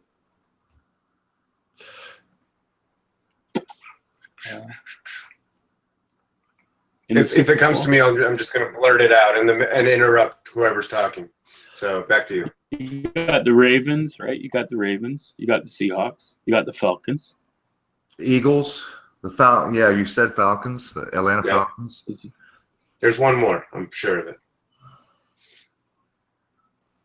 Yeah, who cares? Anyway, okay. Yeah, if you think of it, Finish, yeah. blurt it out, blurt it out. Let me run down my SpaceX rant right here. SpaceX deploys. If you guys have ever, if you watch the video of the deployment, you notice how quick those bomb bay doors open when they release the car? Did anybody notice that happened in less than half a second? Yes. Matt's got a good video where he talks about it and shows the deployment, and he doesn't alter the video. Those freaking doors open, and the car is out and in space floating in about half a second flat. And they didn't show it. They didn't show the deployment of it, did they? No, but they did show the doors open. And Matt said he had to go frame by fucking frame to see the movement of the doors. And when he did go frame by frame, there's only 2 or 3 frames. The doors are open in 2 or 3 frames. Boom, they're open. Did he catch the live version? Was he screen capturing it live, Aaron? I don't know. I don't know. Because the video that I posted last night, I did 10 minutes of from takeoff to deployment to the gates opening, releasing of the car, to the 2 rockets landing, and then the 3rd rocket that was supposed to land in the barge. And when we've noticed when they land on the barge, they always show like a reverse takeoff, and then they show it landing. And the two rockets coming in to Kennedy Space Center, it was such crazy CGI. And then you had the 3rd one that was supposed to land in the barge at the end of my video, and then they went dark right when it was landing. And then the 2, I called them the duping delight, the commentators, in mission control there, the black chick and the white overexcited pair, they were saying, oops, sorry. So we didn't get to see the 3rd one land on the barge because there was no landing on the barges, which I'd shown in the previous video, because they were showing us takeoffs and landings in reverse. So these rockets coming in, oh my God, it was so fake. It was crazy. And then you had the one that went dark on the barge, and that's once again leading all into our blackout that we're going to be coming up with soon. Yeah, and that freaking commentator even spilled the beans before they went dark. He said, "Oh, we might." He did. We might lose 3 signal. seconds. How did he know that? Yeah. And he blamed it on the vibrations. The camera can't handle the vibrations. The camera can't handle vibration. Are you kidding me? How much Elon Musk did you spend on your cameras, buddy? $20,000 camera. They've been filming. Hey, you remember the shuttle Challenger that blew up? Those cameras, do you know how much fucking vibration goes on when they launch those rockets? Those cameras were doing fine. The fuck out of here, vibrations. That was old school technology. Yeah, that was definitely planted something. Okay, so the car, the Tesla Roadster, had a side camera and had a front camera. And had a rear camera. And they only show us the side camera view when it's deployed. Wouldn't you think that all cameras would be active and they would have all of those footages to show us? They only show us the one side active camera during the deployment. Okay? And so that doesn't pass the smell test. Let me see. Obviously, there's no stars. And I know the argument that, when the camera aperture is set, it's either set to handle like a sunlit background with the earth or whatever, but I'm still calling bullshit. I think camera technology today should be able to show stars because, like Matt from CONHWC says, if you just go out into the countryside and get away from the light pollution in your city and town, go out in the wilderness, go out in the countryside and look at the fucking stars. And I can tell you, I used to live in Arizona. I have visited my friend in Texas, And I went on vacation in Devil's Tower, and there are more fucking stars. I mean, your jaw drops when you see. Yep. You can see the whole Milky Way, the band of Milky, otherwise known as the Ouroboros. You can see the whole fucking Milky Way galaxy when you get away from the light pollution. And you would think that the modern technology that you would, by the way, stars are their own fucking light source. I'm calling bullshit. I don't buy it. There should be stars, I think. Maybe I'm an idiot. Call me an idiot. It looks like a fucking cartoon. I've seen better graphics. I've seen better CGI on video games. The signal is perfect, right? There's no like satellite dish. If you're a home direct TV user, you got to point your satellite specifically at, the Cassini spacecraft that we sent out and all of our other, probes. Yep. They have fucking satellite dishes. They have to aim that shit to get a signal back to us. The car, they don't mention anything about what technology they're using to send the signal back. There's no satellite dish. The car is fucking rotating, by the way. Okay? The car is fucking rotating. The car rotates. Why? Sorry.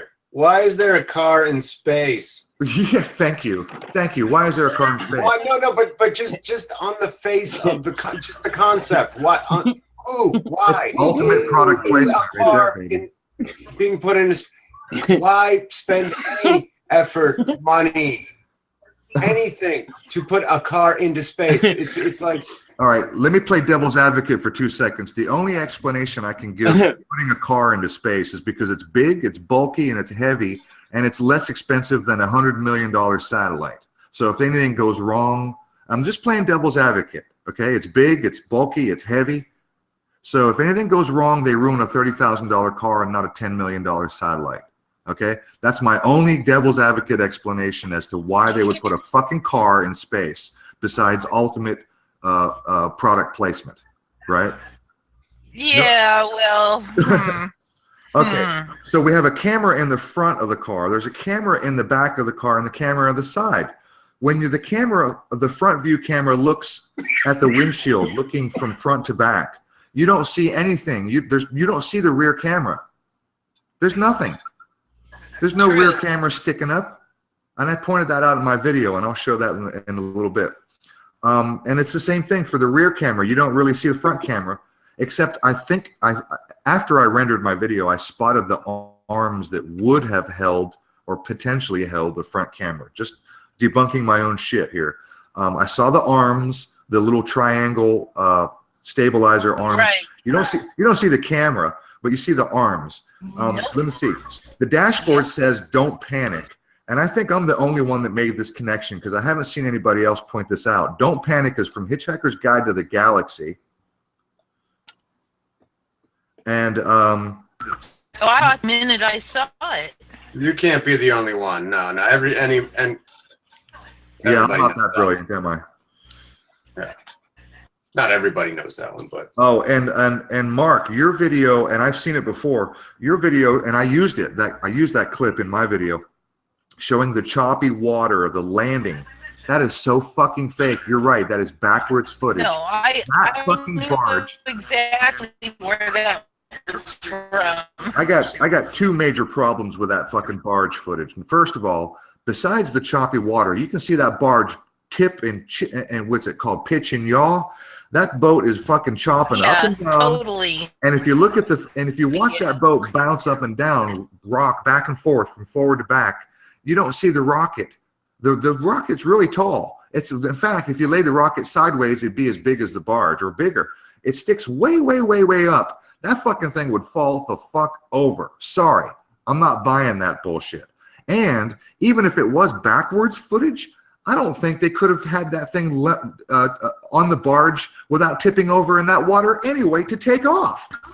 Well, unless they had they bolted it down, whatever. Stabilizing wires that they released. Okay, sure. Just as, I can see from that distance, you wouldn't see such things. They would have had to have those heavy-duty chain come-along straps that you see on the big rigs where they carry heavy loads. You know what I mean? They would have had to bolt that son of a bitch down so tight. That boat was rocking, baby. Yes, I know. I understand leverage, man. When the nose of that boat lifts up, that rocket should tip at about 10 degrees. You should see that rocket move back and forth with the boat. Watch the footage, and I'll play my video. I show it. I highlight it. The rocket doesn't fucking move. It looks CGI. It looks fake. It looks like the rocket was put on that boat. The rocket stays still, and the boat moves up and down. The nose moves up and down. The nose and the ass are pitching and yawing, and the rocket doesn't sway with the boat. I'm calling it bullshit. Nah. You see what they did was. Here we go. Come on, Bart, bring it. Is they have the kind of stabilizers that stabilize the rocket to the boat that they could have used for the cameras, but didn't because they spent all the money stabilizing a multi-ton rocket to a multi-ton boat. Where do you see this? They ran out of money to stabilize a tiny camera within a other thing that's vibrating, and just to go on the to stay on the topic of vibration, if you could just bear with me for 15 seconds here, I got something for you.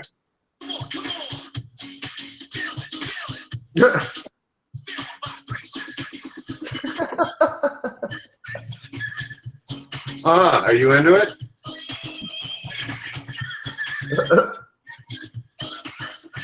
Clearly you are. Let's dance, baby. Thank you for indulging that. That's Marky Mark and the Funky Bunch, by the way. Yeah, that's my Gmail, Marky Mark, man. I've been Marky Mark since back then. That is with that guy. That's a great sync. See, I like the kind of syncs that are fun. Hey Bart, Yeah. Did you know that Marky Mark starred in the Deepwater Horizon movie? Did you know that? I did know that.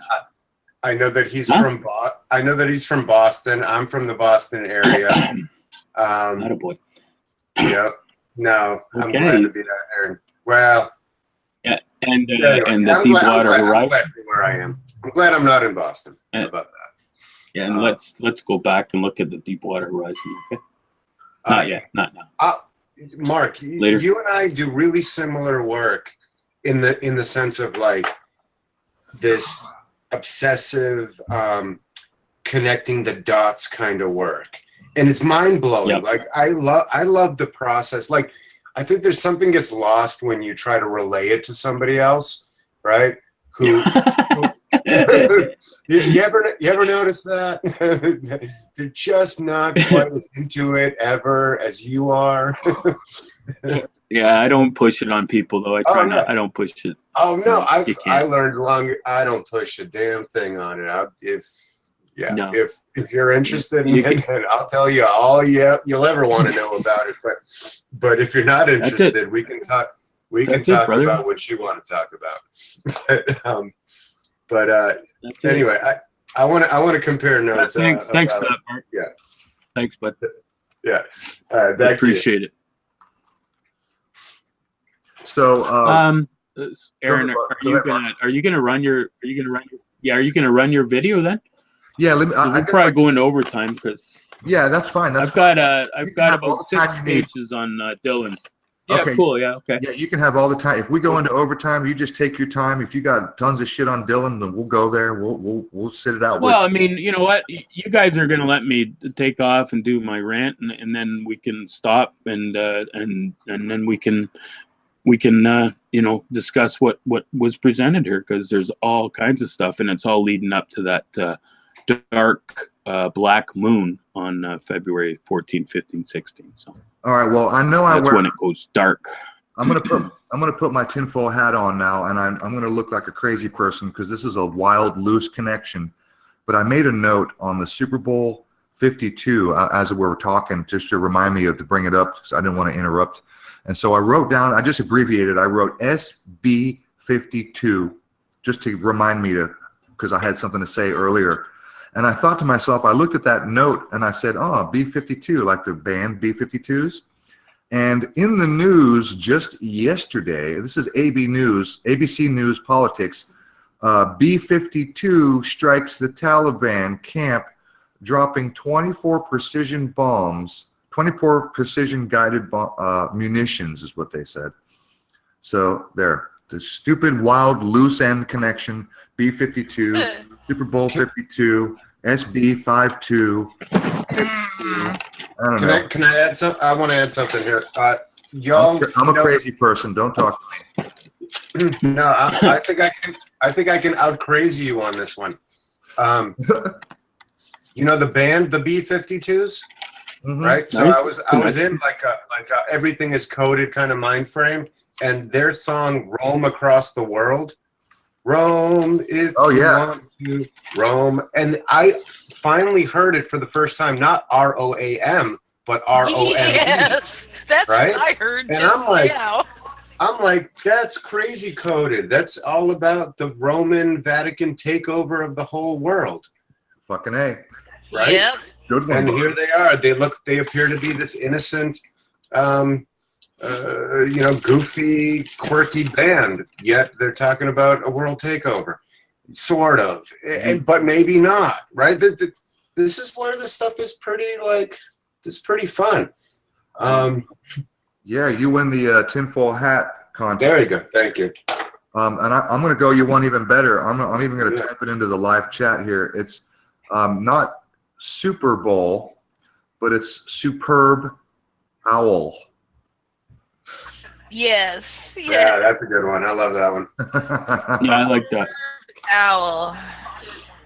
Okay, all right. Let me pull this up real quick. I'll do my share. I'll show you my video, and then we will move on to Bob Dylan by the numbers. Let me get over to my house. Welcome to my house, baby. We can go now. You don't have to go down. Here it comes. Here it comes. Come on, computer. Okay, this is titled Elon Musk Ox SpaceX Oddity. If you like that title, play on words. All right, this is a couple-minute video. Check this out, and 7 minutes, and then we will move forward with Bob Dylan by the numbers. Hey guys, Matt here. As a follow-up to yesterday's video, this guy is a professional animator. I mean, top tier. You know, he actually worked for NASA, but let's leave him alone. Many people that do graphics work for NASA aren't even on it. If you know it, I'm sure he has no idea. But the point is not the point. The point is he reconstructed the opening scene to the movie Heavy Metal. I want you to concentrate on the stars. He did a better job. He did this on his own time for fun. Okay? It looks better than what Elon Musk put out yesterday. Just concentrate on the stars. I think that's what stars would look like if you were up there. In fact, they'd be more intense than the way he's shown it, in my opinion. I mean, this guy did this on his own time. Look at the Milky Way, the stars. Maybe we want to make it too bright because it takes away from his main focus of the animation is the car creating the scene. Billions of stars. The way he recreated the Earth, it's better than what Elon did. Look at the Milky Way. There's no stars there. But again, this guy's doing this on his own time. He's not getting paid millions of dollars for Pixar. It's almost that good. I mean, it is to me.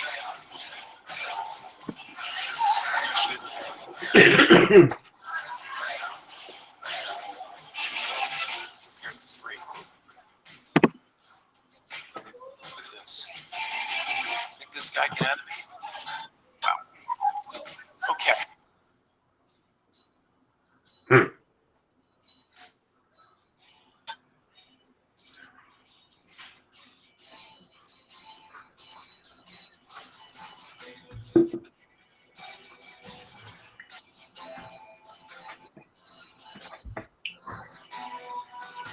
I'm going to pause this video for just a second because I really want to highlight this. I should have made this tile a little bit longer. Right here. I'm going to pause right there. Check it out. Look at Elon Musk's children. One is named Nevada Alexander. One is named Xavier. One is named Kai. One is named Damien, of all names. One is named Griffin, if you're into the occult. I mean, the other one is named Saxon. Are you fucking kidding me with these names? This is what you need, kids? Okay, back to the video. Musk, a penetrating odor. Something stinks. Ground control to Major Tom. Ground control to Major Tom. This is where I screwed up, because if you look through the windshield, I can see the arm would be holding the front camera. Okay? Right. I made a mistake there. Okay, so there's the front camera, but from the front view, you don't see the rear camera. Back to the video.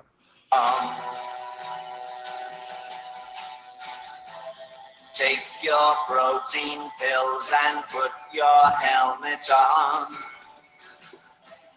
Ground control to Major Tom. Doesn't that look like a fucking cartoon? Commencing countdown, engines on. Check ignition and may God's love be with you.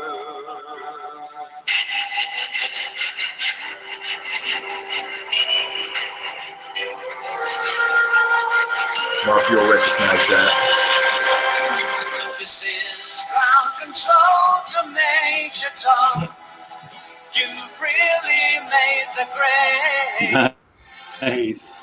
And the papers want to know whose shirts you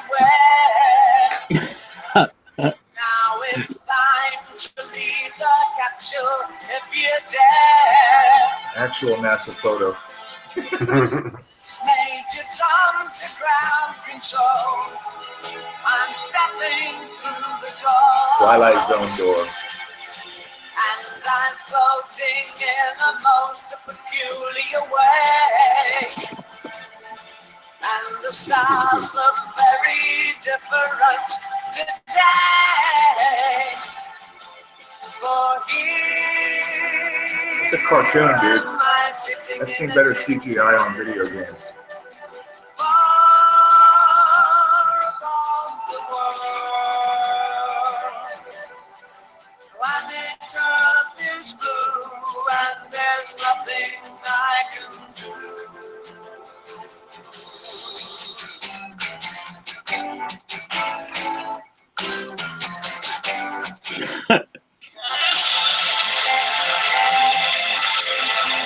This is backwards footage, dude. If it's anything, it's backwards footage. Or just complete hokey CGI. Though I'm past 100,000 miles, I'm feeling very still. Look at that boat. And I think Bounce up and down. See the rocket? Does it move? Not a bit. No way. My wife, I love her very much. She knows. Ground control to Major Tom, your circuit's dead. There's something wrong. Can you hear me, Major Tom? Can you hear me, Major Tom? Can you hear me, Major Tom? Can you hear? Am I floating on my tin?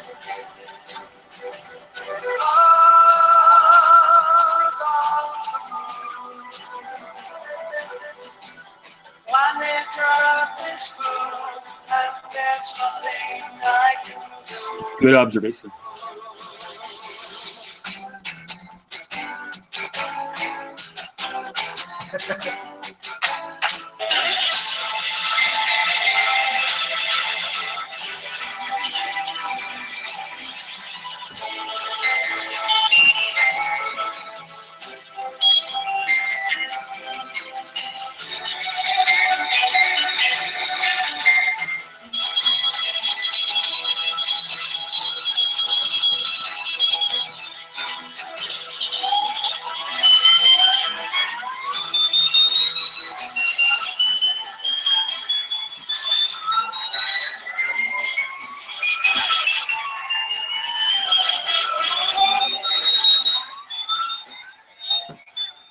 All right, we're going to autopilot.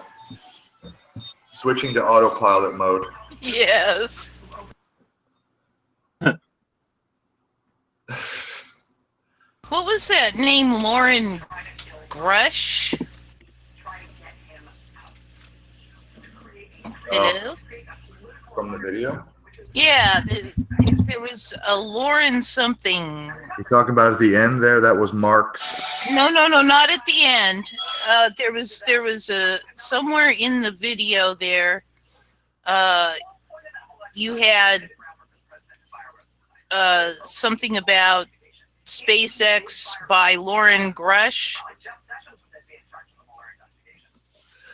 You're gonna have to tell me where. That doesn't ring a bell. I'll have to find it then.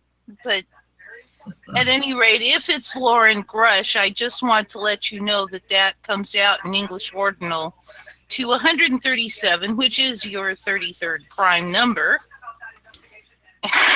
Just an interesting little factoid there, if I got that right. I don't recall Lauren Grush at all in my working of that video or looking around or anything. So it's not ringing any bells with me. And it's definitely not in the beginning. It was somewhere in the middle, and I think you showed it twice, and it was mostly a blue frame with white text that the text slid down from the top, but it was too quick for me to get it for sure. Anyway, let's move on. Yeah, let's do that. Listen, I don't have any notes on Bob Dylan, so Mark, this is all you, baby. What do you got for us on Bob Dylan? Well, do you want to just take a break for a few minutes so I can go to the washroom, and then I'm gonna get into it. I got numbers that go from February 16th. That's the date something's happening. Either way, but Dylan's related to it in a lot of Gematria, and it's been seen for a while now. Sure. I'll tell you what we will do is let's take a 3-minute break, and I will play Juxtapose, his latest song that he just produced is our buddy Jux. This one's called Rolled Leaf, and I will screen share so you can all see. Jux got some good tunes.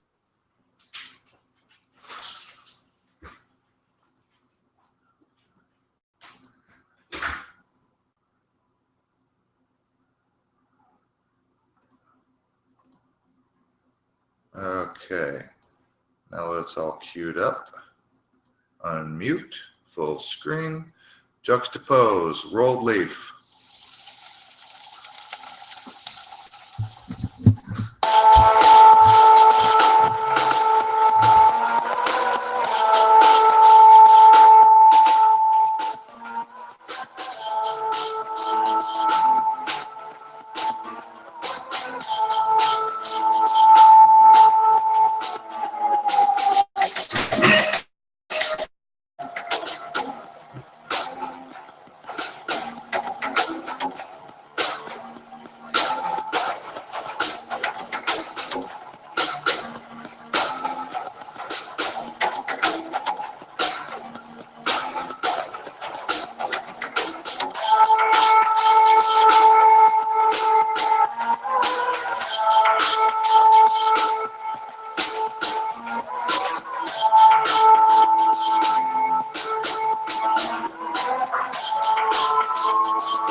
Hello. And we're back. I'm back. I'm back. By the way, it's a 3 minutes and 8 seconds, and it is Lauren Grush. It says Falcon Heavy, and I was wondering if draws the so blue says Lauren Grush. And Lauren Grush, I'm pretty sure, is probably made up name based on the fact that actually we have other numbers. In Jewish ordinal, we have 130, drop the 0, and we have 13, which is one of their favorite little hoax codes. And What was the timestamp you said? I'm gonna go look. 3 minutes 8 sec. Go fraud me. I got it. 3 minutes 8 seconds. Yep.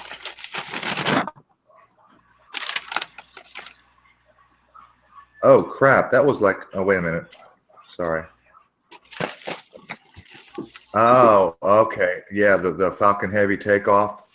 Yes. Okay. With Lauren Grush. Okay. And Lauren Grush, That was like the I said. the commentator. Yep, and that Lauren Grush has, like I said, 137, the 33rd prime. It's Okay. also in reverse ordinal. It's 133, which is another one of their fun little numbers. And so yeah, I'm doubting the. I'm doubting it. Let's just put it that way. Like I've been saying, I'm starting to become suspicious Yes, just a little bit. of some of these things. Some of these things might Good not for be you. on the up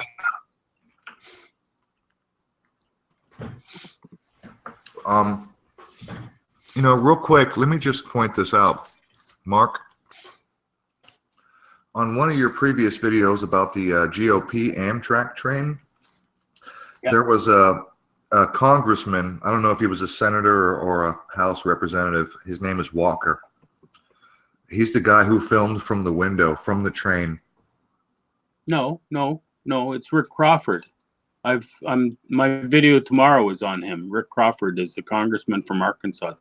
Took the video on the train. Oh, okay. He's the guy who filmed and you were asking in your video, why is the train still moving? Yeah, exactly. Yeah.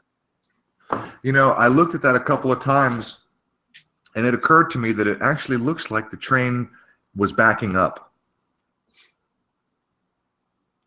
Okay, because if you examine how the truck slid, because you can see the dirt marks from the tires that carved into the soil. And somebody somewhere in one of those news reports, I heard somebody say it took the train almost a quarter of a mile to come to a stop. Okay, so no surprise, those trains can be a quarter mile long in and of themselves.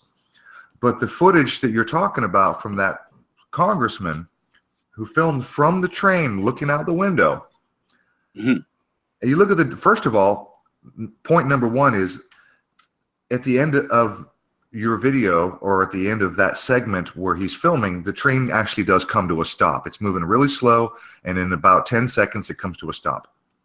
And you're asking, why is the train still moving? And it does come to a stop, but it occurred to me, it really looked, the train was backing up. Clearly the train was backing up. The train came to a stop and then reversed, I don't know, 100 yards or 50 yards or however far, not very far, but that fucking train was moving backwards during that film. Look again, or pull it up and share it, and let's look at it, because that train was moving backwards. Well, when I was looking at it, if that train was moving backwards, then the truck was on the other side of the tracks. Then what they show a picture of the truck and the train, sitting in the behind it, and if you were inside the train, the truck would not be moving left to right relative to what you're seeing out the window if the train was backing up. It would be moving right to left based on that photo of the truck taken from the outside. So I don't know. I don't know what to make of that. But it is odd. Well, it's not uncommon Okay. for trains to back up. Okay, here it is. Here, Oh, I got it up. understand. However, in an accident I where got the video. in an accident, go ahead and share it. I'll highlight you. In an accident, when a train smashes a vehicle or a truck, or a garbage truck in this case, I wonder, is that standard procedure to back up at all? I mean, wouldn't you just come to a stop and just fucking stop? Why would you back up? You just had an accident. Yeah, what would be the point of backing up? And how could you back up?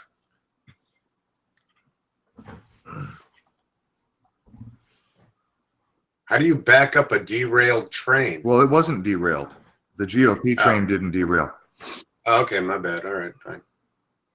But I mean, if you just had an accident, you just smashed a freaking garbage truck. I would think the truck would just come to a stop. Period. Just flat out stop. Why back up? That's the safety issue. There might be people on the tracks. There might be debris on the tracks. The tracks might be damaged. Why would you back up? That doesn't make any sense to me. Go ahead, Mark. You're highlighted. Share. Yeah, here it is. Here it is. Okay. So here's the video. Okay. So it's at 299 views now. Love the numbers. Okay. It's been stuck at 2 likes, and my video goes all the way back to the 31st because this is where I screen grabbed it. Okay. So as we update here it is here. Okay. So this was 1 week ago. This was my first comment. Why was the train still moving after the crash? Were the Congress officials not told to get off the train after the crash and then took a bus to the resort or the nuclear basement hideaway? And that's the getaway. That's the resort, the Greenbrier Resort, where they've got the underground bunker. And then I went back to it, right? So my screen capture in my video shows the views at 333. And I've got that. And then I went back and it was at 274. And then I went back, it's at 286. So that's going to be my question to my boy here, Rick Crawford, because he's the one that took the train pics, okay? And then we scroll down to his tweet from January 31st, unclassified. There's the Nunez memo, the crap. QAnon, here it is here. Special thanks to Grosset, Virginia responders. Okay, so there they are there, and there's the infamous picture that he took. Damage from the crash a few minutes ago. Grateful for my colleagues administering. I'm fortunate for those to be safe. And then, you know, they use the old praying. Everyone's praying. Okay, so here's the video, and this is its own story here. You know, what the heck's going on here? Why wouldn't everyone have run to this if this was the hot video to see? No one see it because they don't want you to see it, okay? Here it is. So you're saying this is backwards? They're moving backwards. Okay. The train is backing up right now. How can you tell? There's the truck it hit. I can tell by the after photos. First of all, when you look at the after photo, first of all, this train is going to come to a stop any second. Okay? It comes to a stop any second now. It's going to come to a full stop. And you see the dirt tracks? The skid mark in the dirt goes the other direction. And when you see the after photos, when the train backs up, the rear end of the train is right there at the crossing, which doesn't make sense. If it was moving this direction for the crash, the truck wouldn't be where it is, and the end of the train wouldn't be where it is.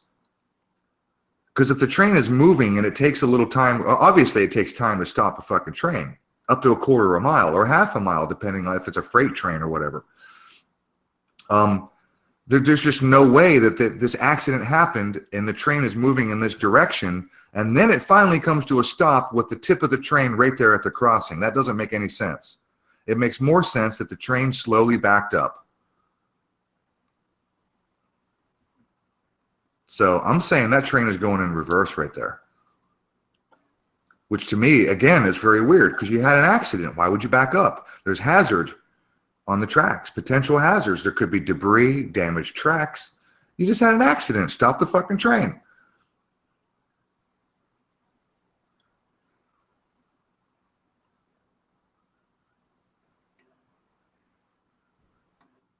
And the one concern I had after the fact was that the train 145 was the lead train and the 822 was the secondary train. Normally with the Amways, when you have front lead train and the second train, it's always reversed. And in the picture, the train number 4, the appropriate number 4, which is the newer paint and the newer train version, is still facing forward, and there's no sign of the 145, only that shot of it being damaged after the accident.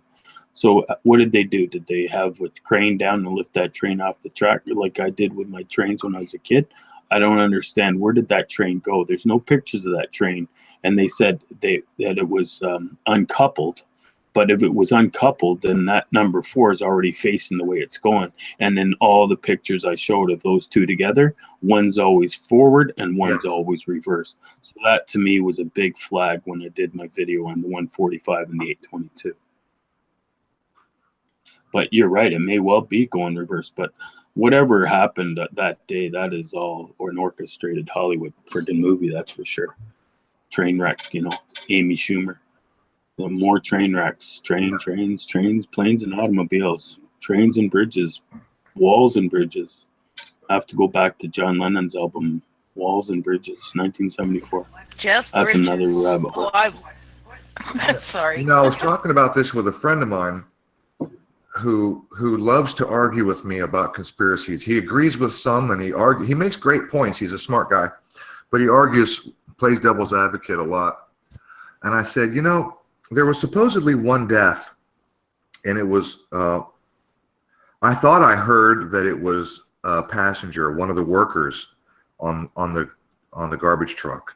And I guess it turned out it was the driver is the one that died. And I asked, when you're stuck, let's say your car breaks down and you're on the tracks, why would you stay with the car? Your truck and train is coming. And he popped off real quick. He said, suicide. I said, oh, well, I can't argue with that. Maybe the guy was suicidal. I mean, pilots fucking crash airplanes. FAA will never tell you this, but some airplane crashes are because pilots are suicidal and they take the whole fucking plane down. And that's a fact. So, I mean, it's a fact. Maybe the guy was suicidal. Like I said last week on last week's show, I think it was a message. It was like a mafia message. It's like sending a fish to the Corleone family that Luca Brasi swims with the fishes. It's a mafia message that the GOP is a train wreck. A garbage truck, no less. Fucking trash. But anyway, moving on. And there's probably more toilets on that train as well. And drain the train, drain the swamp. The shithole. You just reminded me, although it's not a toilet, it's a amenity. I just heard, and this has popped into my head, the other day, Air Force One is getting a upgrade. They're replacing 2 refrigerators on Air Force One at the cost of, wait for it, $24 million. Not 33 million? I was just going to say, wait, See, I'm gunning for your spot, Amy. You are. You gotta be quicker. The early bird catches the worm. Yes. No, Air Force One is getting 2 refrigerators at $24 million. And the White House just had a refurbishment as well. I feel like they could get a better deal on a refrigerator. I think they could. I'm just saying. I thought that too. But again, playing devil's advocate, I thought to myself, what if the refrigerators on Air Force One are like those restaurant refrigerators? They're too big to fit out the door. And if they are, they have to open up the side of the fuselage to get them in and out. But still, that $24 million, come on. $24 million is not as much as it used to be. I bet you I could build Air Force One for $24 million. You get blame $4 million. I could build Air Force One and have $4 million to spare. I think you're right. Fucking Bitcoin. I could build you a brand new Air Force One for less than $2,400. Yeah. How much Okay. how much Bitcoin for Air Force One? Go ahead, I'm in the Mark. market. Let's roll. Let's roll. Go, Mark. We're Go. never gonna get this done, and I gotta eat. All right, bring it to me. What's up with Bob Dylan? Bob Dylan by the numbers, bro. Bring it. Here we go. It's gonna be probably, I don't know how long, but I'm gonna read it. Take your time. Okay, Take so your time. Take your time. that's cool. There's a lot to go through, but there's some deciphering going on I'm here. going to highlight you so I post screen share and bring us whenever I want. Yeah. Okay. I won't screen share just yet, but I did leave the link to Extra Capsa because he did a post, funny enough, today on Mickey Jones, who did play in Bob Dylan's band back in the 60s, and he passed away this week, so we may have had a sacrifice there. But Extra Capsa's blog today is called Mickey Jones and Mickey Mouse, Disney Mind Control and A Miracle on Ice in number 2. And he's got some good links to the 216 as well. But here we go as we dive into February 16th, 2018 and what it means. So I'm going to bring up my post-its first. I did watch Linguini Incident last night, David Bowie's movie with Roseanne Arquette from 1991. 91, and it's an 88 in English ordinal, just to let you know. And that was a video released right to DVD, as in VHS back then. Would have been one of those, not in movies, but right away to the rental store. Linguini Incident, crazy movie. February 16th is the 47th day of the year. The Eagles just won Super Bowl 40. The Eagles just won Super Bowl 52, 41-33, which equals 74. We know it's the reverse 47. Also note, now this is just from me right now. We're not in Extra Caps yet. The reverse 47. Also note that from the prime of Prince's death and the Queen's birthday to February 16th is 666 days. February 16th is also, like I said, the 47th day. April Fool's Day is the 91st day of the year. There's our 91 again, we keep seeing it. This is the Chinese New Year. The Philly Eagles were the underdogs and just won the Super Bowl.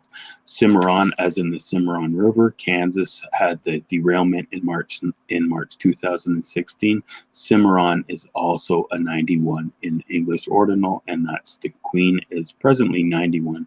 Prince died on the Queen's 90th birthday on April 21st, and in the Super Bowl, Justin Timberlake paid tribute to Prince, and he was from Minneapolis, Minnesota, and they just hosted the 52nd Super Bowl, and Flood is also a 52 in Gematria, and we all witnessed what happened when Houston hosted Super Bowl 51. Now, a very interesting point to note is that Gematria also shows that Queen is 26, so there's your 26 again. In reverse, it's a 62, and Train is also a 26 and a 62.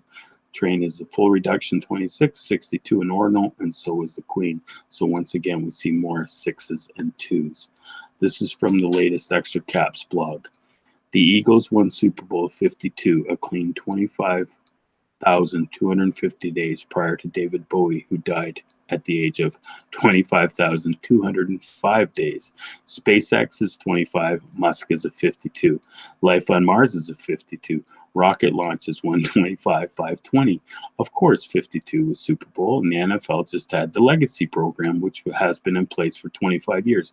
The Legacy program is what we saw where they did the tree planting ceremonies in Minneapolis, and Houston had passed the golden shovel, which I talked about last week briefly, before our boy, what's his name, Nils, before he had had to say, I said that we had the tree program in place for the last 12 years, and Minnesota had trees, and now they're hosting the Super Bowl. And in one of my videos, I noticed that in the wiki page, it shows an Amtrak, and I think it was the Southwest Chief, going the other way because it couldn't pass because Minnesota had been flooded. So the trains were all on different tracks at the time, and they've got that on the wiki page. Bob Dylan has been touring continuously since 1988. dubbed the Never Ending Tour. And as of Super Bowl, he had played a total of 2,903 shows. 2,903 is the 420th prime. Of course, connecting the first 24 and 42, there's your 24 and your 42 run, and 293 is a 60-second prime. Now note here that we have 293 is 329, which is also a 329, which is also 923, and we keep seeing 923, as we will see in a minute. And that also reminds us of the September 23rd, right? I bet you we can watch this 2000. Wait, back up. What about September 23rd? Oh, because when you've got the numbers, when you've got 293, okay, whenever you see 329 or 293 or 932, you can break them down. When you see the three numbers together, you can put them into three groups. I just want to know where you got the 923 again, because that number has been around. It's been popping up a lot. Yeah. Oh yeah, and this video is full of it. Actually, my sister passed me a note, and it's crazy what I found with the 392 related to the 235. Remember, we saw the 325 March 25th. We kept saying something's going down last year, March 25th, which was 325. Yeah. Yep. I might as well go to. I'm going to go to that now. So now I'm going to go and grab the screen capture from you. Okay, I got it right. Yeah, I'm really interested in where you got the this 923 again. Yeah, okay. So here's your 235. Okay, you see it on my screen share? Yeah. No, you're not. It, right? Because next week we're interviewing Influence Freedom is going to be our guest next week, and we're going to be talking about numerology and astrotheology next week. So, and 923 is one of those numbers we're going to be talking about as well. So go ahead. Okay. And as I go through the notes, it's going to pop up quite a bit here. So, and I've always seen the 923 as well. So here's 235. So this was 325 from last year. It was March 25th. Okay. We had the 322 last year as well. So look at the numbers for 235, and remember, you can make it anything.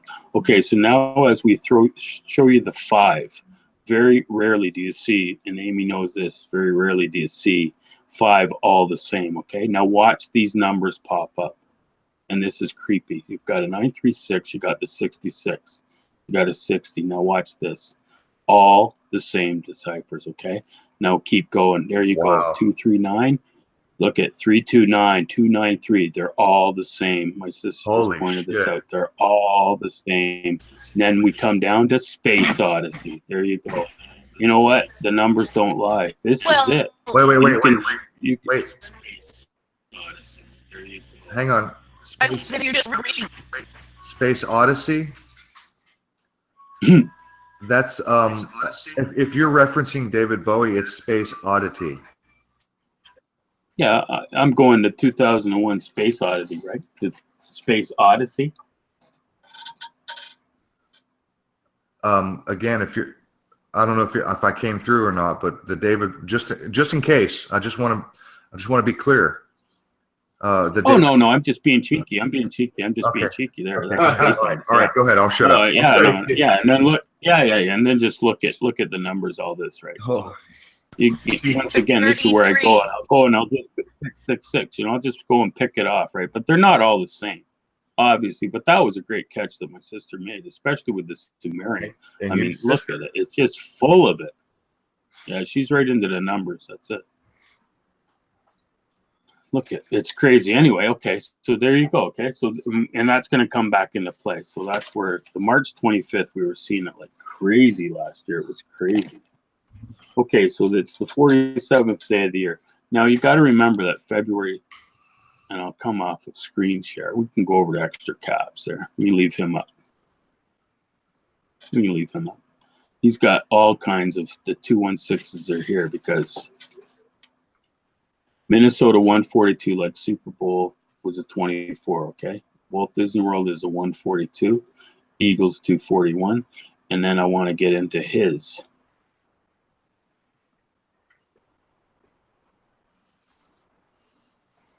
Olympics, he's got 31, 11 days. Look at the numbers. Super Bowl comes after Super Bowl, 1987, when Disney launched their I'm Going to Disneyland campaign. Remember, after the Super Bowl, they always mention I'm going to Disneyland. Like, it's the numbers are just crazy. So I'm going to come off screen share and go back to my notes here. Okay.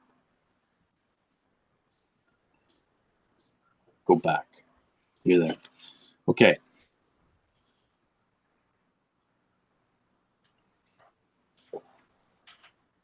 Okay, so back to Dylan. Okay, so we were at the 293 as a 60-second prime.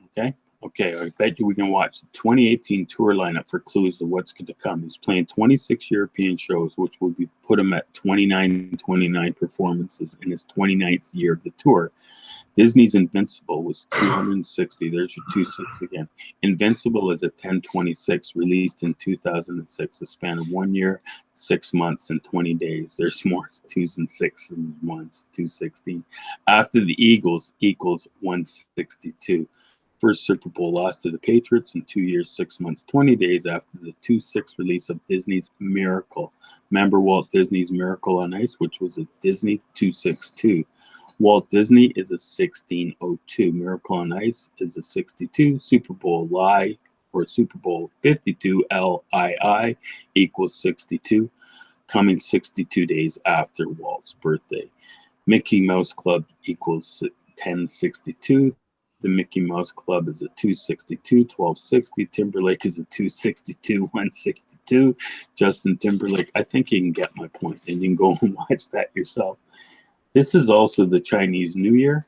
Dog is reverse for God, right? And it's all a 17. It's a 17, a 10, a 2, 6, and a 50, 55, and the 4 basics on the Gematrinator.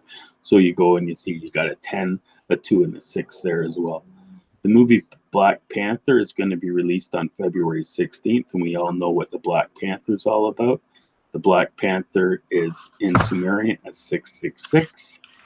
And we had Panther attack in, I guess, where was the Panther attack? Do we remember? It was in early January.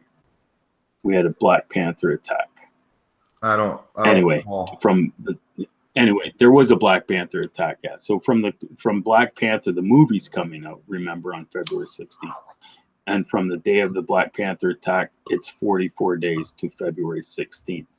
Crazy, the numbers again. And it was 1 month to 13 days. 666 is also the 911 is the prime 156. So when we multiply 666, what do we get, Amy? 6 times 6 times 6 equals 216. There's your 16 again. The number 16 in the Gematrinator, if you put it in there, it's a 33, a 39, a 96, and a 93. From January 31st, which you know your moons, Aaron, we had a full super blue blood moon on the 31st, did we not? And eclipse. Yes, we did. It was a full moon, and super eclipse, moon, yes. blood moon, eclipse, all in one shot. 150 years since it happened last time. And it was a Jewish holiday which That's commemorates the life of trees, with the fig trees doing their ritual, blessing of the trees, right? So from that date, obviously, it's 16 days, which is another Jewish holiday. From September 11, 2001 to February 16, 2018 is 6,003 days. From the Queen's birthday, we did say, and the Prince's death to February 16th is 216. And we just said the Queen is a 26, and so is Train again. Forgive me if you mentioned this already, but 216 is 6 times 6 times 6. I just quizzed Amy with that. Okay, sorry, my bad. I was reading the chat. My bad. No, Aaron. You're continue. No, it's we're gonna have to fire Bart's you, going. Aaron. I just got fired. Bart's going for the chair. it's 6 cubed. Okay. So last 2 years ago, up here in Canada, we had the Fort McMurray wildfires, okay? And they began on Beltane Day, which is May 1st, all right? And Beltane Day is also, it's the Fire Festival in Edinburgh. It's a fire festival day, right? So that's why it was kind of like Fort McMurray was a sacrificed to the fire festival. Yeah. And if you look at Fort McMurray on Wikipedia, you'll see that they evacuated 88,000 people that day.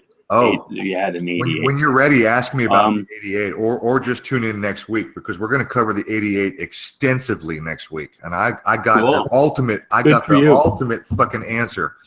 Most people don't know this, but go ahead. I don't want to interrupt you, but when you're ready, if you want, tonight I'll tell you about the 88, or listen next week. Well, you know what? No, Aaron. At the end of this little run here, I'm on page 3. At the end of this little run, you talk about, you do the segue into your 88, because 88 is it's Trump. 88's Trump. Oh, it's way deeper than that. But go ahead. Oh, you're talking to me. Yeah, okay. Talk to me. Wow. February 16th, 18th to May 1st, 18. May Day is a Bavarian Illuminati establishment day, isn't it? They were established in 1776. That's right. You know how many hours from February 16th to May Day is? 1,776 hours. Wow. That's just a coincidence. You win the tinfoil hat contest. William Weiscott was established on May 1st, 1776. Did you know that Cleveland's area code? Do you know that they have cleave land, as in split the land, divide the land? From Bowie's death, January 10th, 2016 to February 16th, 18 is 2 years, 1 month, and 6 days. Oh, Starman. Damn it, dude. Oh, Starman. Dylan, born on May 24th, the Queen. Stop it, Batman. Somebody stop me. Dylan's born on May 24th, 1941. May 24 up here in Canada is called Queen Victoria Day. We honor the Queen on May 24 up here in Canada. He's 76 years old, and he's also from Duluth, Minnesota, another Prince state, right? May 24th is the 144th day of the year. It just doesn't get better than that. You know what 144 is in Jewish cipher? Time. 12 times 12 is 144. It equals time. Chronos, yes. 144 in the Gematrinator is 90 and a 261. There's your 90 again, the Queen's birthday, and February 16th, 261. February 16th, 2018 to May 24th, 18 includes the dates of 98 days, which is 3 months, 9 days, and 14 weeks. Dylan won 2016 Nobel Prize for Literature on October 13th, 16. From that date until February 16th, we have 1 year, 4 months, and 4 days, or 70 weeks and 2 days. 144 again equals time. He picked up his award last April 1st because he was on tour. April 1st, 17 to February 16th, 18 is 322 days, or 46 weeks. April Fools, Conspiracy, Evil Genius are 51, 57, 123, and 147 in the Gematrinator.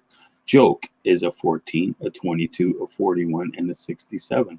Or April 1st, 41 is a 4 and the 1, or the 1 and the 4. Dylan's box set and gospel was released on November 13th. November 3rd, 2017. From that date until February 16th is 106 days, which is prophecy.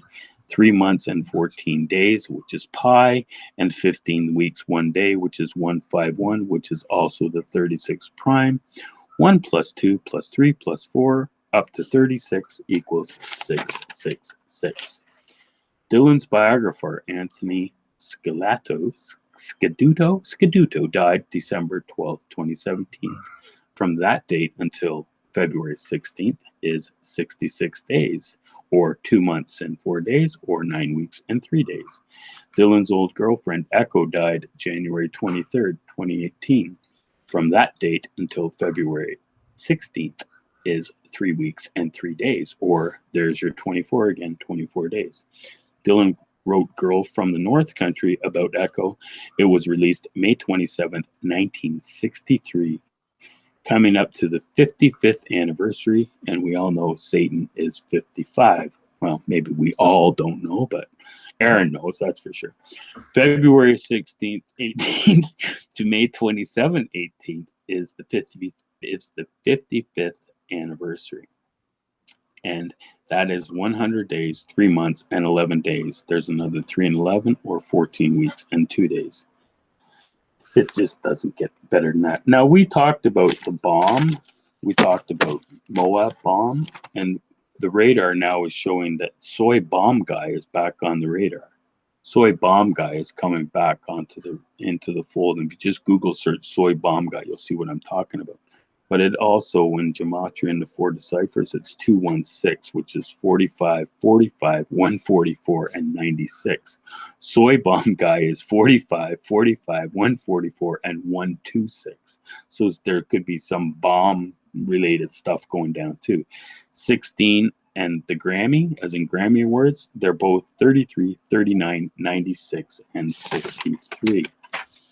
Dylan started his never-ending tour on June 7th, 1988. And remember how he said on 60 Minutes with the black dude, the reporter, he says, I made the deal with the devil. And he says, what do you mean? He says, I made the deal with the devil. Well, the deal with the devil is just like with the Rolling Stones and all these musicians. Now you're seeing Ozzy Osbourne and you're seeing all these groups going back out on the road now again because they've made the deal. They got to keep producing the money, right? So when he made the deal with the devil, it started on June 7th, 1988. The number of shows. So sorry. To the last. Good point. Yep. Good point. That idea, Mark. Go ahead. Sorry. Go. You're on a roll. I'm sorry. Just make a note as I'm on page 5. Okay. I've got 2 more to go after this. This is the one here that bit me being take your time, the guy Mark. that's Take your time. cool. Okay. We can go though. You don't have to work through it. Well, it's now on audio. People can always go back and listen and go, okay, what was he saying here? And right? I mean, this would be a great video, 1 hour video, right? For sure. If I could do a slideshow on this one, okay? So the Never Ending Tour, which is big, started on June 7th, 1988. Okay. The number of shows as of November 28th, which when his last tour run ended, okay, is 2,903 days, Aaron. Bob Dylan has been touring continuously since 1988, dubbed the Never Ending Tour. This is once again from Extra Capsa. Well, he did his blog today. My sister passed me these notes 2 weeks ago. Bob Dylan has been touring continuously since 1988, dubbed the Never Ending Tour. And as of the Super Bowl, he played a total of 2,903 shows. And that's because it ended on November 28th, which my sister's saying, okay? So we've got 293 again. The tour started April 1st, 2017 and ended November 25th, 17. And it included the end date. If you include the end date under the date calculator in the Gematria, guess what it comes up to? 239 days, which is the 52nd prime. The 2018 tour scheduled to start March 22nd, 18. He's going back on tour and it's going to start in Europe. Remember, he had to receive on April 1st last year. We all know April Fool's Day, and he's known as the Joker Man.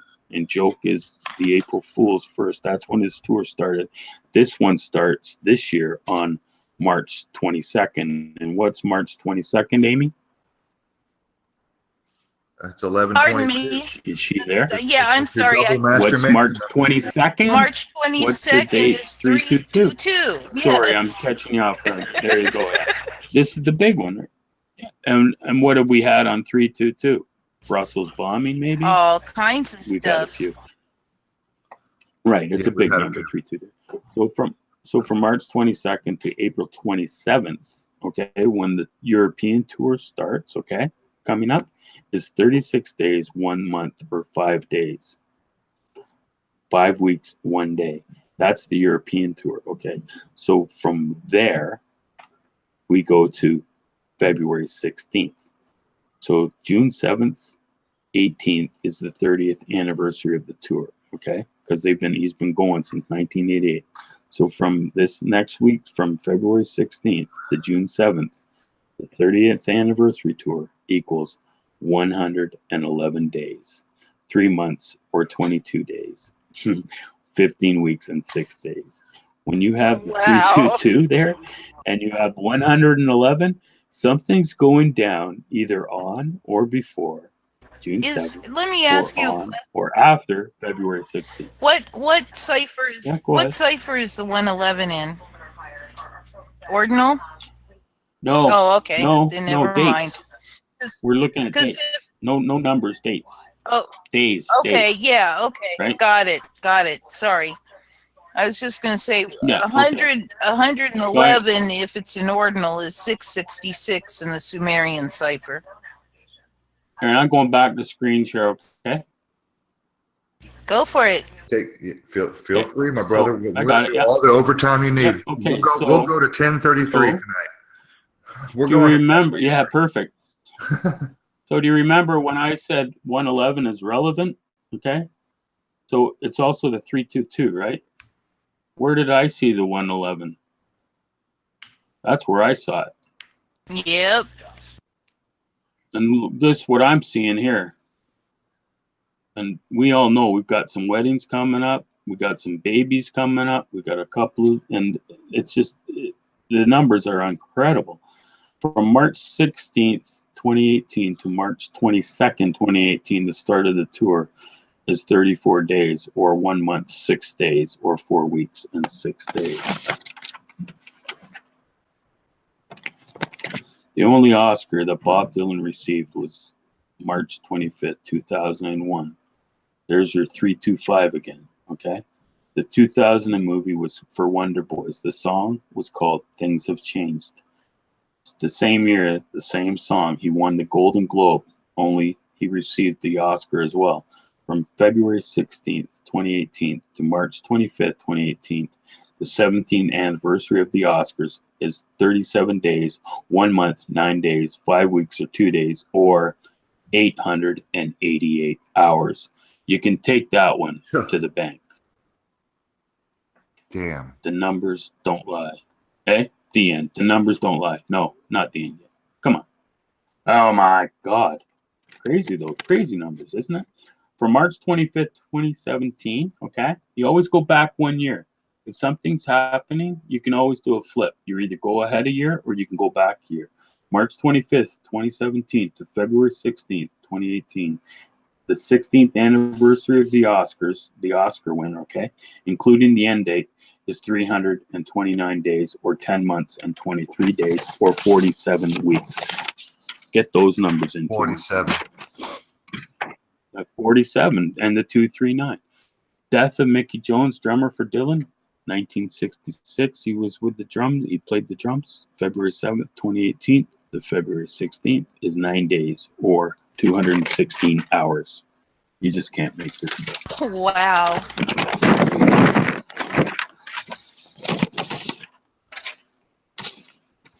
You saw that one. You saw that one. Okay, Aaron, I'm going to end it here with the moon. I got to look for it. Yeah. Okay, here it is. The moon is the omega. Going into next week. Yeah, this is it here, okay? So this is very interesting because everything is so ritualistic, and we haven't had a dark moon for how many? What's your number that you're seeing, Bart? What number are you seeing? 19. For what? I'm here. Bart's there. Sorry to ask questions. No, not at all. No. I realized what I was doing. I was disturbing this awesome roll that you were on, and sorry for that. Yeah, you're probably already confused. No, I've kind of zoned out. I'm gonna have to come back to it, and like I drifted off. Like, yeah, there's a lot. like There's I a lot. kind of It blew my mind too. Yeah. It always blows your mind. February. Here's it. I got a 19 for you. That's all I'm saying. February 15, 2018. It's the black moon, or what we call the dark moon. Remember, I was saying earlier that this is the time of the darkness. We're in the dark phase right now. Atlanta airport blackout, Los Angeles X airport blackout. We had the Super Bowl halftime show. The boys that were doing the commentary, they went dark for a few minutes. NBC went dark, and it was all over the media. And then MH370, the ship that was searching for the missing plane on February 6th, it went dark for 3 days, meaning they couldn't find it, and they said it went dark. Yeah. So the whole dark thing is being played out, right? So we got the dark, you know, the Yeah, dark, the term, the landing of the SpaceX, the third rocket on the Falcon Heavy. It went dark just as it was landing, and they blamed it on the vibrations. They better get better washers and lug nuts for that goddamn camera for those guys. Anyway, so this is all about the dark, okay? This is the final right here. February 15th, 2018. We have the black moon. There'll be no full moon in February 18 due to the 2 full moons in January and March. Do you recall we just had 2 beautiful moons, right? In January, we had one at the start, one at the end, right? That's so right. that means February, because there are 28 days, they don't get one. We get Right. 2 in March though, coming up, okay? So this has not happened in 19 years. The last one happened on February 16th, 1999. Prince, 1999. I was just thinking What happened in about 1999? partying. Okay, And yeah, moon. like it's The moon will appear black. The moon will appear black on February 14th, the 15th, and the 16th. The moon, on the new moon, the Jewish tradition would be to celebrate as if they are starting their new month, birth of the moon. The pagan tradition, the new moon is the moon of Hecate, Hecate. Hecate. Heck. Hecate. I call it Hecate. Hecate. Yeah, that's how they got heck from. A Hecate. goddess of the underworld. A goddess of the underworld. Dogs were sacred to Hecate and associated with the roads. They were offering to be placed at the crossroads. They sacrificed the black female puppies. Ooh, scary. The dogs got sacrificed. The black 15th female. February. The black female puppies. Yeah. Okay. Okay. And Okay. I haven't really had a chance female, to. I'm going to make a mental note. Black female. We're going to see a black female sacrificed. Go ahead, Bart. Go ahead, Mark. Yeah, and and you also and it's also Black Oprah? History Month, right? Yeah, so they sacrificed black female puppy, and I think that Blake Shelton had a bunch of puppies running around in his cabin. Super Bowl commercial there with Kelly Clarkson. I think he had puppies running around with him by his feet in that commercial. The 15th of February is Lupercalia, which we all know, the wolf mother of the Romulus and the Remus. Romulus thought to found Rome, The 2 brothers founded purification Rome. and purgings. That's right. Sacrificed goats and dogs, they did. It is also the cleansing and the fertility ritual. We've also got Valentine's Day that falls into the 14th as well. The 15th is when it's going to be totally black, and the 16th and the 14th, you won't even be able to tell anyway. Even if there is a sliver, you will not see it. It will be a complete 3 nights of black moon. February 16th is also the Chinese Lunar New Year, which is the year of the dog. So with that, I leave you with, is February 16th the beginning of a ritual, or is it going to be a ritual? Will it be a blackout? What will it be? That's the question. And when will Bob Dylan be sacrificed to the altar? When will he meet his dog maker, if you could say, or his Lupercalia? That's what the numbers don't lie. So Bob Dylan is on the radar, and I know that Zach and a few other people have put him on the radar for a long time now, and the numbers are starting to come home to fruition for Mr. Bob Dylan. Now, the one thing I do want to share with the screen right now, just to end it quick here, I'm going back to screen share. You do you, bro. I am. I'm going back. I'm going back in, and we have the Rolling Thunder review. Bob Dylan had the Rolling Thunder review, and it went from October 30th, Halloween, 1975, to May 25th, 1976. Okay, the day after his birthday, he had the Rolling Thunder review. When you think of Rolling Thunder, do you not think of trains rolling thunder down the tracks? Yeah. Okay. I do. Relive Bob Dylan's legendary Rolling Thunder review with rare photos. So this show, and he did, I'm going to show you first this Rolling Thunder review. So here's where he played. He played these dates. He came up in my hood. He was up in Toronto. And then he ended the concert right there, May 25th, Salt Lake City. Nice place to end it there. So the album came out on January 25th, I believe, 75. And that album was called Blood on the Tracks. And that's why you're seeing all these train tracks. All the blood, the theoretical blood on blood the tracks. on the Released tracks. January 20th, 1975. Look at that, 39.9K. Look at the numbers, don't lie. 77249669 7447248858. They're all there. Bob Dylan. Wow. The numbers don't lie. The 30th anniversary concert celebration. There it is, October 16th, 1992. So that's just a little bit of segue into where are we going. Extra Capsa, he's looking at it. I know Zach's looking at it.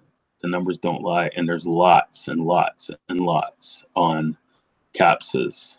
Elon Musk, they're all there. The 16s are there. Look at the 11s. Falcon 11666. The 111. It's all there. What we've been seeing. The numbers, right? They don't lie. They all over the don't place. lie. They all over the place. So anyway, I'm going to throw that back to you, Aaron. And how was that? That was my sister digging deep in the rabbit hole. She did a great job. Wendy, awesome. Thank you, Claps. Wendy. Good galler. Love you. Galler. Love you. Bravo. Crazy. That was it. And then you got your 888s next week. And the train is 822. So that's on August 22nd. And that just happens to be Wendy's birthday. It's a powerful number. August 22nd. Something's going down. But we'll see. We'll see. But I just wanted to lay that out there because we've got a week to go and something's going to be in the works. You've also got the Olympics, right? So from the Fort McMurray wildfires from May 1st, 2016 to the end of the Olympics, which is May or February 25th, 2018, also equals 666 days. So more wildfires to come. California, maybe even on the West Coast, north into Oregon and Washington, who knows. But that tree of life is hanging there in Olympia National Park in Washington. And these Olympics, there might be some more rituals going on. And that's it for my presentation. And I thank you for listening, watching, viewing, and please like, subscribe, and comment at the end of this video. Yes. And don't forget to thumbs I up. didn't. Did I just make? Yes, and don't forget the thumbs up. And don't forget to go over to Bartleman's channel and make sure you subscribe. Yeah, please, if you haven't already, please go subscribe to Bart's channel. Last I checked, he only needed 17 more to reach 100, and then he can live stream and host shows. And so there's that. Brilliant, Mark. You're fucking top drawer, my friend. Top drawer. Yeah, there was a lot there. Of course, you can go back, listen to the audio, and you can actually see that. I mean, we did it verbally. Normally, we would show it in a presentation, but, you know, it's definitely worthy of a video. And, you know, I could do a slideshow easy on this and just flip the numbers at you. And, you know, she's done a great job putting this together. And I know that it's the 216. I know we're all seeing March, but let's not forward into March here. We're into we're into, this is silly season because we've still got the Oscars coming up in March 4th, a month exactly after the Super Bowl. So Oh joy! there'll be rituals going into that. So I anyway, don't think I've yeah, seen, that's interesting. I don't think I've seen an Oscars in my life. I want to remind people before I forget that I have made a prediction. I don't know, 2 or 3 months ago about March 11th of this year. This year being 2018, obviously 18 is 6 plus 6 plus 6. Obviously, this year, if you don't know, is the 70th year anniversary of Israel. And they love their numbers, and they love the number 7. So this year is the 70th anniversary of Israel. And several months ago, I think it was in November of last year, I looked into the calendar and I just counted the days, 70 days into this year, 2018. 70 days equals March 11th, 3/11. It also happens to be a Sunday. It also happens to be a full moon that day. And it also happens to be the 70th anniversary and the 70th day of the year on the year 666 of Israel. So everybody keep your eyes out for March 11th, 3/11. And I'm calling it like a boss. I'm not letting this one go until it comes. I'm happy to be wrong, but hey, if I'm right, I'm right. If I'm wrong, I'm wrong. Will apply. But there it is. So anyway, do you want to hear my bombshell on 88? On the 88 code? Sure. No. Bart. Yes. Okay.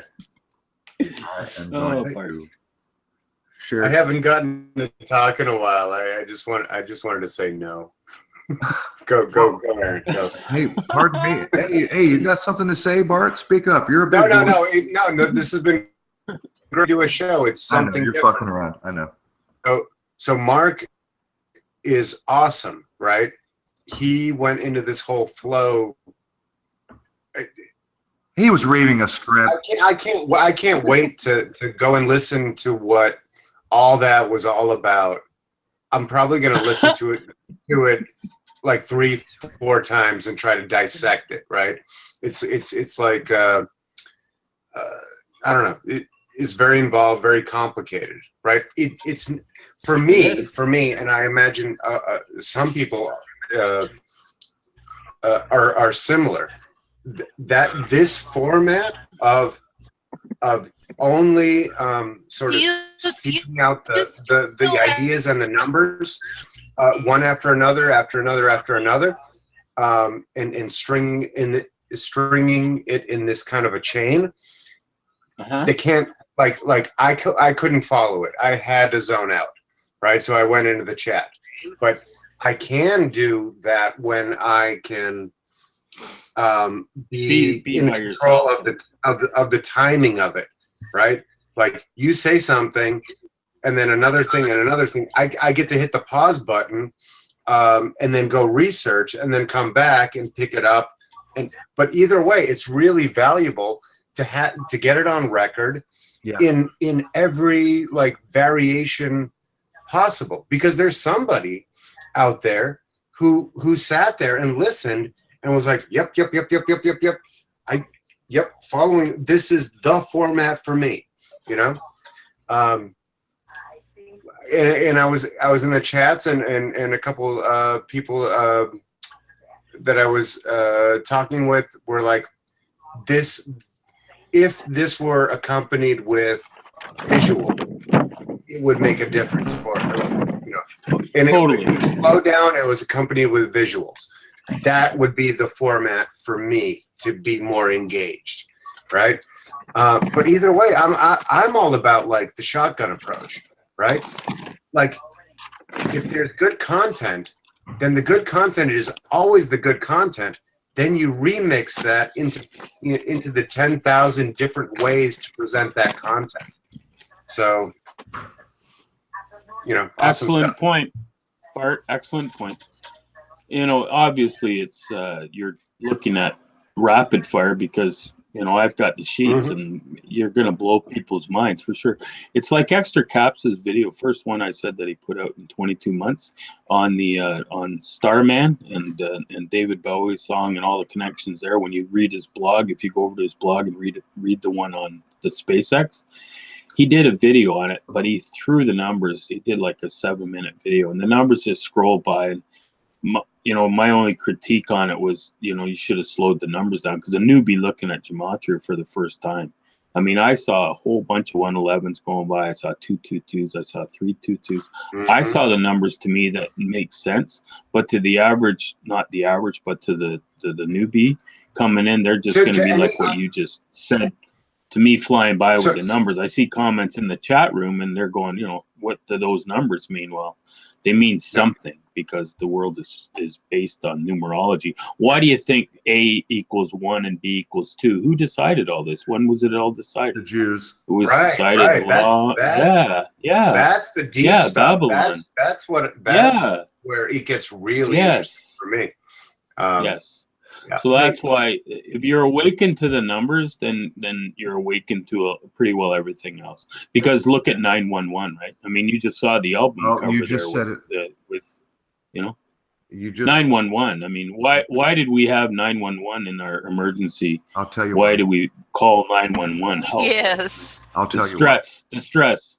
I'll tell you're nervous. You're in trouble. I'll tell you why. But before I do, 888. Aaron's going to tell you why. Before I forget, I want to throw this out there to you, Mark, and to Johnny, and those who like to dig in rabbit holes. First and foremost, let me just say real quick that Johnny pointed out that March 11th is a 32% visible moon, so it's not a full moon. I got that wrong. I swear I saw that when I was looking at the calendar. I swear the calendar said full moon. My bad. If it's wrong, I'm sorry. But the other thing I wanted to say was that the Starman one that I want to throw at you, Mark, and Johnny, and those who like to look in rabbit holes, because Elon just launched this car and they're calling it Starman, who's sitting in the car. I think that we should go back and revisit the Jeff Bridges movie Starman. By the way, it was produced in 1984. Haha, like the numbers. So Starman, you guys remember that movie, Starman? I didn't see it, but I remember hearing about it. Well, okay, it's time. It's time that we go and revisit Starman, because they're giving us clues there, and there might be a clue in that movie. By the way, again, published in 1984. So back to the 9/11, 911. Many people on the internet are saying that September 11th, 9/11. 911 is Christ's birthday, and they happen to be correct, and I think I can prove it. And if you would like, I'll go into that, and I'll be a little bit brief because we're already at 10:30. I am going to screen share real quick, and I got to show you something. And for those who don't know, if you've ever heard of the analemma, do you guys know what the analemma is? Oh, Aaron, hurry up, for the love of Christ. Hurry up. You're my favorite, Bart. You are my favorite. So, real quick. What? I know Amy does, and I think Bart does, but Mark and those guys and people in the chat, do you guys know what the analemma is? No, sounds like a drug, a vaccine. The analemma. I should be sharing. Let me go full screen here. The analemma. This is the path that the sun takes in the sky over its cycle. Because it's the sun, it's a yearly cycle. Yes. So if you were to track the sun at the same time of day, at the same location, anywhere on Earth, and you track the sun's location, say once a week. Let me just grab this one here for fun. This one here, I haven't counted, but the last time I counted, there may or may not be 52 in this one. But typically once a week, if you if you track the sun's location at the same time of day, the sun makes this pattern in the sky. It's called the analemma, which is a figure 8. Okay? Now, we all know the figure 8 is a representation of infinity. It's a representation of a cycle beginning and ending. But what you're looking at is the sun's path over the course of an entire year being tracked. This is the sun's location at the same time of day every day. And this is called the analemma. Now, a lot of people don't know this, but the moon, let me switch tabs. This is the moon's analemma. Over the course of the moon's cycle, which is a month long, oops, that's the same picture. That's the solar. I want the lunar. Back up. Oops, there it is. Sorry. Lunar analemma, it does the same thing. Let me go to images. Sorry. Here we go. There's the lunar analemma right there.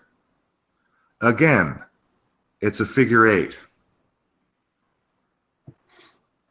So the sun and the moon, the alpha and the omega, they both make a figure 8 pattern in the sky.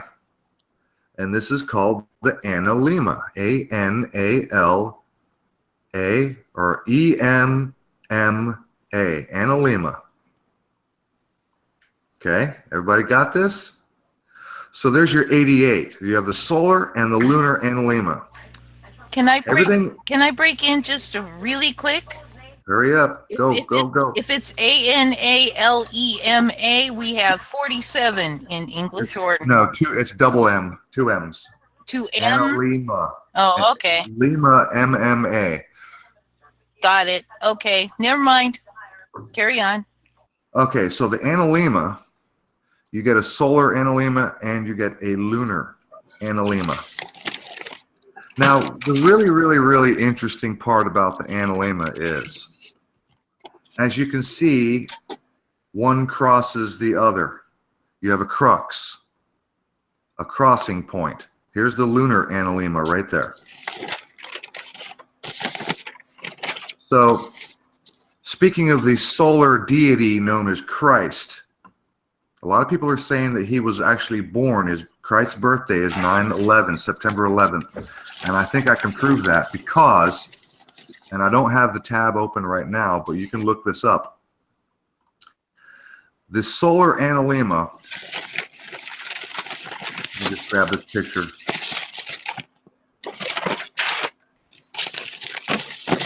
When the sun is in the center or the crux, the cross, and here I'm showing this image. There's a line that shows the sun right in the middle where it crosses.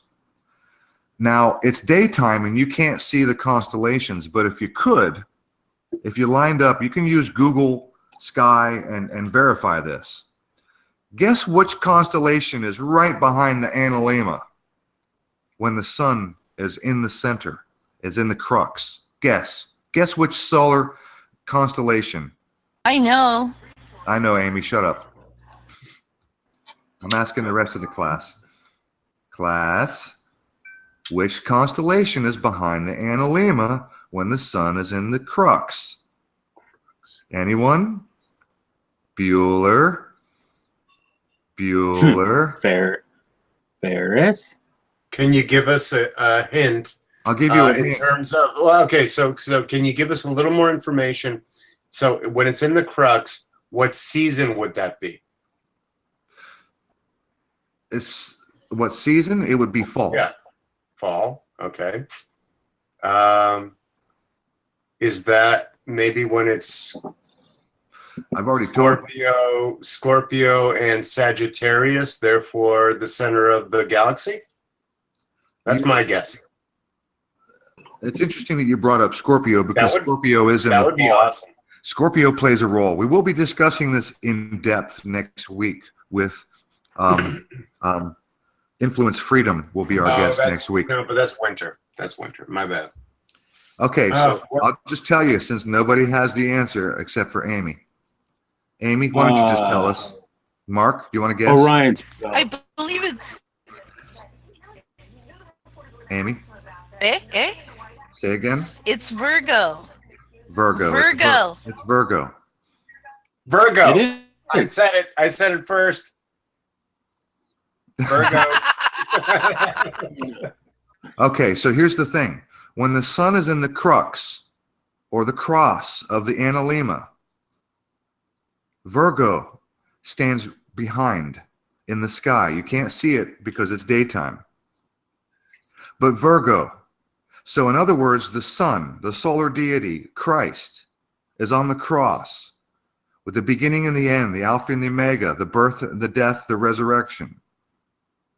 Virgo is behind the analemma right then and right there. And guess what is at her feet? The moon. The moon at her feet. Just like it says in the Bible, the Biblios, the Babel. Yeah. Also, it seems like some of these alchemical drawings and engravings might make more sense if you sort of apply this kind of analysis to them. Now, we interviewed Stormy 17 several months ago. And this guy is remarkably good at sussing out the symbology and the symbolism of all various things like opening and closing ceremonies, Superbowl commercials, that kind of shit. The guy's just bomb diggity when it comes to pointing that shit out. Now, Stormy 17, Bob Schlenker, he said in many of his videos, he has pointed out that when you see a bicycle in a movie or a commercial, that is a symbol of time. It's a reference of time. It is a bicycle. It is a bicycle. Mm-hmm. It is a dual cycle. The sun and the moon, the Alpha and the Omega. So what that makes me think of, right? Just from looking at that diagram that you had up, is that idea of the differential, right? A bicycle works because it's not a one-to-one differential, right? That crank, the disc that is attached to the pedal is of a certain size, and then the disc that's attached to the rear wheel is of a certain size. And I'm not talking about those goofy, weird, big wheel bicycles that they had. I'm talking about like what we landed on in terms of the standard model of a bicycle, right? But it's that idea of a transference somehow of this is the energy you put in, but then you get more out of it, right? It's synergistic. It's Buckminster Fuller stuff. And this is what's making me, my mind explode in that way of like, so it's a little tighter here. It's bigger and fatter and wider out here. And that's what makes reality churn. It's those differentials. So, It's good stuff. So I'm pointing at the sun at the center of the analemma, right in the crux. See my mouse? Everybody see me pointing at this particular sun right here in the center? Guess what day that is? Take a guess. That's what I was going to ask. I Guess know. what day? Guess what? Amy, shut up. I don't know, your birthday. Guess what day this is right there? Guess. Somebody, come on. I'm not looking at the chat, so I can't tell. Wait, Come on, guys. What day is where that? your cursor is in that random spot? And the sun right here in the center of the analemma at the crux. Guess what It's day that September is? 23rd. Solstice. 923. It's September 11th. Ah. Yep. All right. It is September 11th. The sun is in the center, the crux, the cross of the analemma, the number 8, the infinity sign, in the sign of Virgo, the Virgin with the moon at her feet. Aaron, Rufus Cat, out. Aaron, Mike, that was drop. good. Mic drop. Yeah, I'm gonna There give you a you mic go. drop on the way. I'm gonna give you a mic drop on the way out the door because we're into the I'm- Olympic season right now. I'm giving you a mic drop out the door. Okay. I'll do you one better. Here we- I'll tweet you, and then retweet you, and then I will I will thumbs up you. I had another one. Oh, it escaped my mind. Aaron. Yeah. Aaron. Yeah. I did during my Prince-a-thon videos I did when he died. I looked at when doves cry, right? You know, when doves cry. Yeah. And I put Prince at the Temple of Baal there because he was a sacrifice, right? He was a sacrifice because the day he died, I found out that was the day that the Olympic torch started its relay from the temple in Greece, and that was I said he was an Olympic sacrifice as well. And in the South Korea Olympics in 1988, there's your 88 again, when they lit the Olympic, the Olympic flame, there was a bunch of doves sitting on top, just flying around, and they landed right as the flame went up and lit the gas to put the flame on display for the remaining of the Olympics, and a whole bunch of doves on camera, live footage, got smoked. They were crispy critters at the stake, right? Uh-huh. So that's when that. I found, I did the comparison. Oh my God, when doves cry. So at the London Olympics, if you saw the opening ceremonies to the 2012 Summer Games in London and the closing ceremonies, of course, London, most friggin' Illuminati filled ritualistic friggin' Olympics ever. Guess what they had, because they didn't want to toast and roast the doves. They had a bunch of characters riding around on bikes dressed as doves. So there's your bikes and your doves analogy. Just look at London Games opening Olympics and Google search doves on bikes and Google search South Korea Olympics dove flambe. And then that was the same year. That was the same year when the Pope was speaking before the crowd, and the black crow, was it a crow? Yeah, black crow took out the white dove as soon as the Pope released the white doves. That's right. The black crow came in, and the raven came in and took them out. Good memory. And then I went back to the Queen, and the Queen had her ravens. They guard the London Tower, the ravens. And then I connected her ravens with Justin Trudeau here in Canada and his raven tattoo. And it was just the whole thing's a whole convoluted whip-ass. And maybe I might have to go out now. But there's your bike analogy as well for the Olympics. And we all know that cycling is a huge part of the Olympics. So great point. And guess what? To end it off, when the last shot of Prince alive was riding that bike around his compound the night he died, after apparently going to the pharmaceutical store to get some more drugs. That girl taped him on YouTube. It showed him riding his bike. So there you go, my friend. And now I am out. Boom, baby. Boom. Oh. Am I dropping the mic? Can I drop the mic, Bart? I think I think turned on I the think the outro. whole thing about dropping the mic is you don't ask permission. Yeah. But you have my blessing Obama. to drop the mic. You can spike the mic. How about that? like Gronkowski. I love you, buddy. You're awesome, dude. Guys, this has been a fantastic 1988. Hey, and guess who's hosting the Olympics presently as we speak? Only this time it's not the Summer Games where they flambe the doves. It's the Winter Games where they wipe out 500 acres worth of trees to put a ski hill in. And then they put up a tree as their symbol.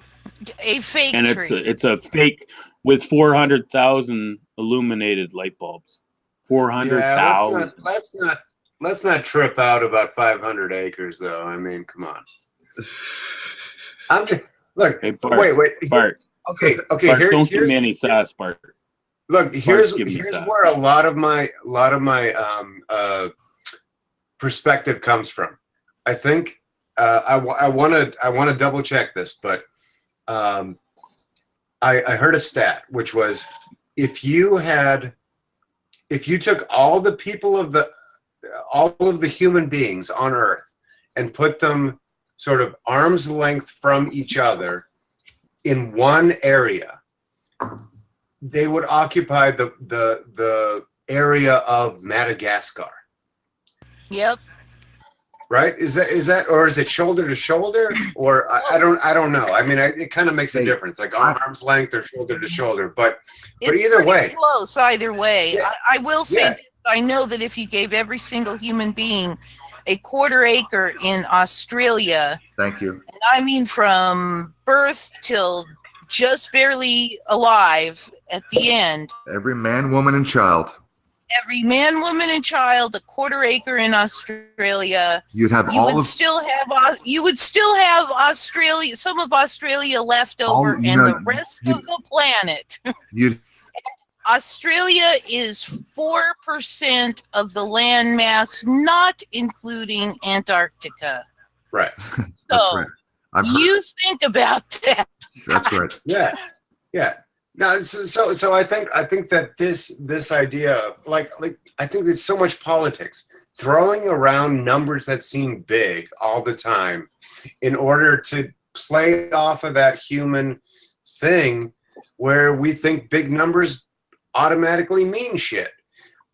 It's just exploited. It's how people get pulled into wrong thinking and out of rational thinking. And okay, it bugs me. I could wank about it, but I just sort of land on the idea that, well, that's just something that we have to work on. The more people that can think mathematically and rationally, the better. But the answer is not in scientism. The answer has to be in this like, I don't know. I like the Terence McKenna's idea around the archaic revival. Like the more lost you are in the world, the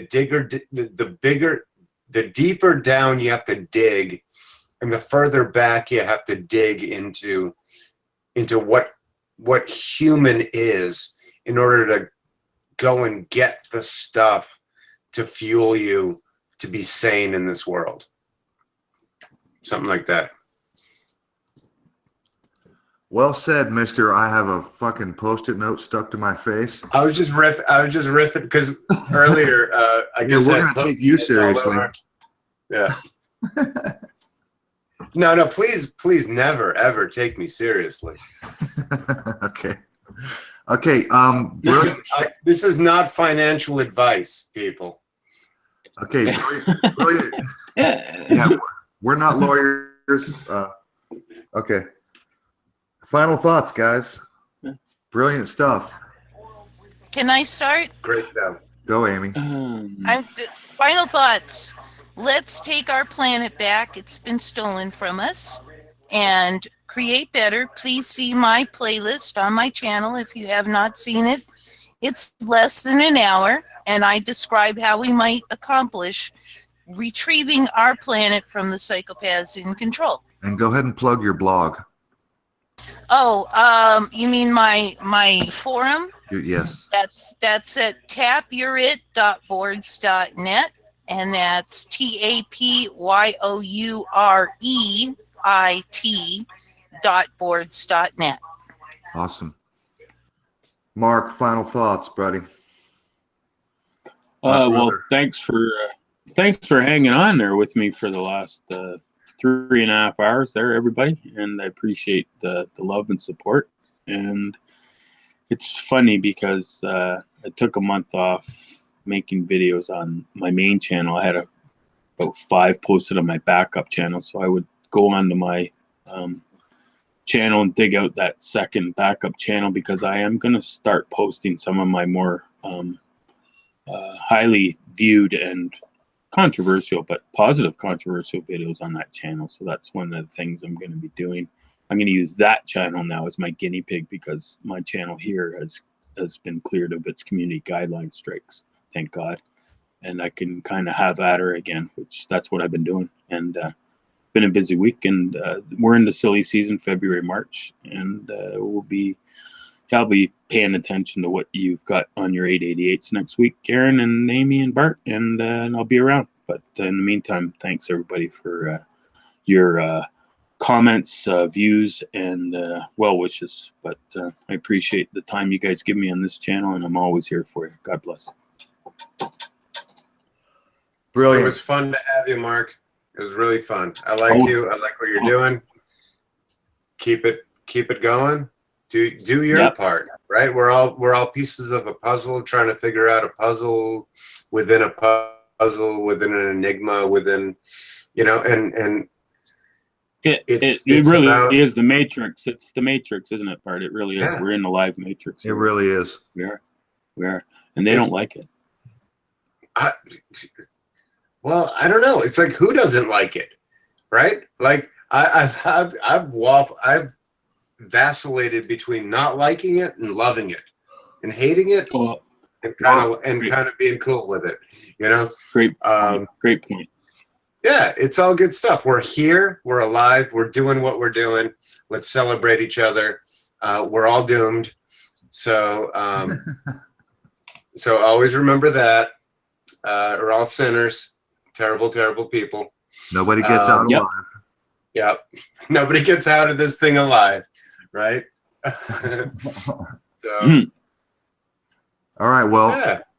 Let's do it again next week. Yeah, this has been a brilliant show, and please subscribe to Bart's channel if you haven't already. Amy, one more time, please drop Bart's link in the live chat. I gotta get. Hey, are we going to do the outro properly this time? Thank you for reminding me. Yes, let's do a proper outro this time. Get it cleared up. Amy's going to drop the link to Bart's channel. Last I checked, he needs 17 subscribers so he can start. No, you haven't been keeping up. It's like 14 now. Wow. 3 whole subscribers. Hey, we had we got you from 52 to 80 what? 84 in 2 weeks. So that's not you didn't do it. It was Jesus. Okay. Jesus did that for me. I'll try and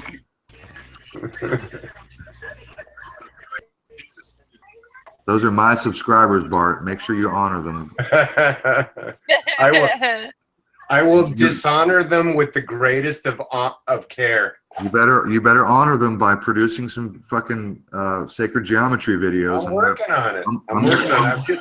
Oh, by the way, everybody, like I'm Twittering and Instagramming now. So like, just look for Bartamon on Twitter and Instagram, and you'll find me. And I'm half as sharp and twice as funny.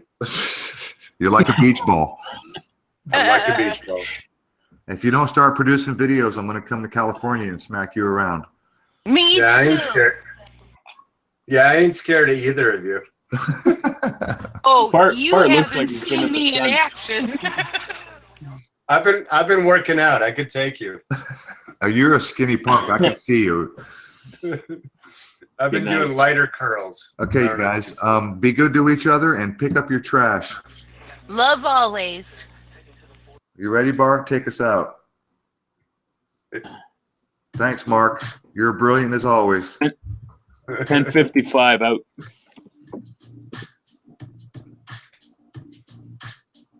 Oh, I didn't screen share. My bad.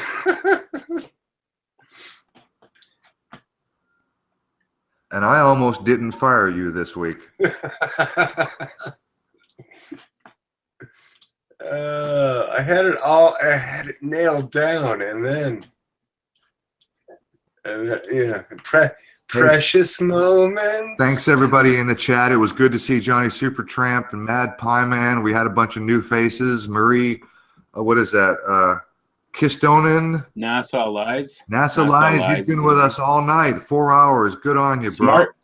Yeah, start to finish. Thanks, Broadsword. Broadsword. P99 was here earlier. Thanks, everybody. We love you all. Take us out, Bart. Matt All Pyman right. hanging in there. Here we Nice go. job.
Andala. Kampala.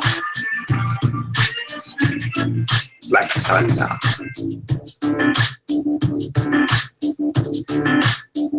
Lifanglasana. No, say it. Yeah, don't say it.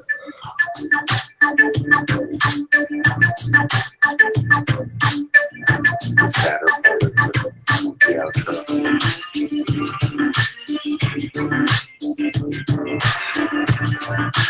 I like Amy's term, useless leaders. That guy.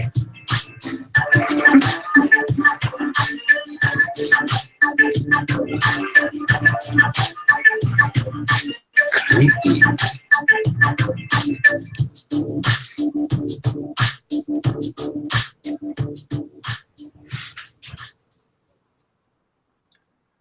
Be good, everybody. See you next week.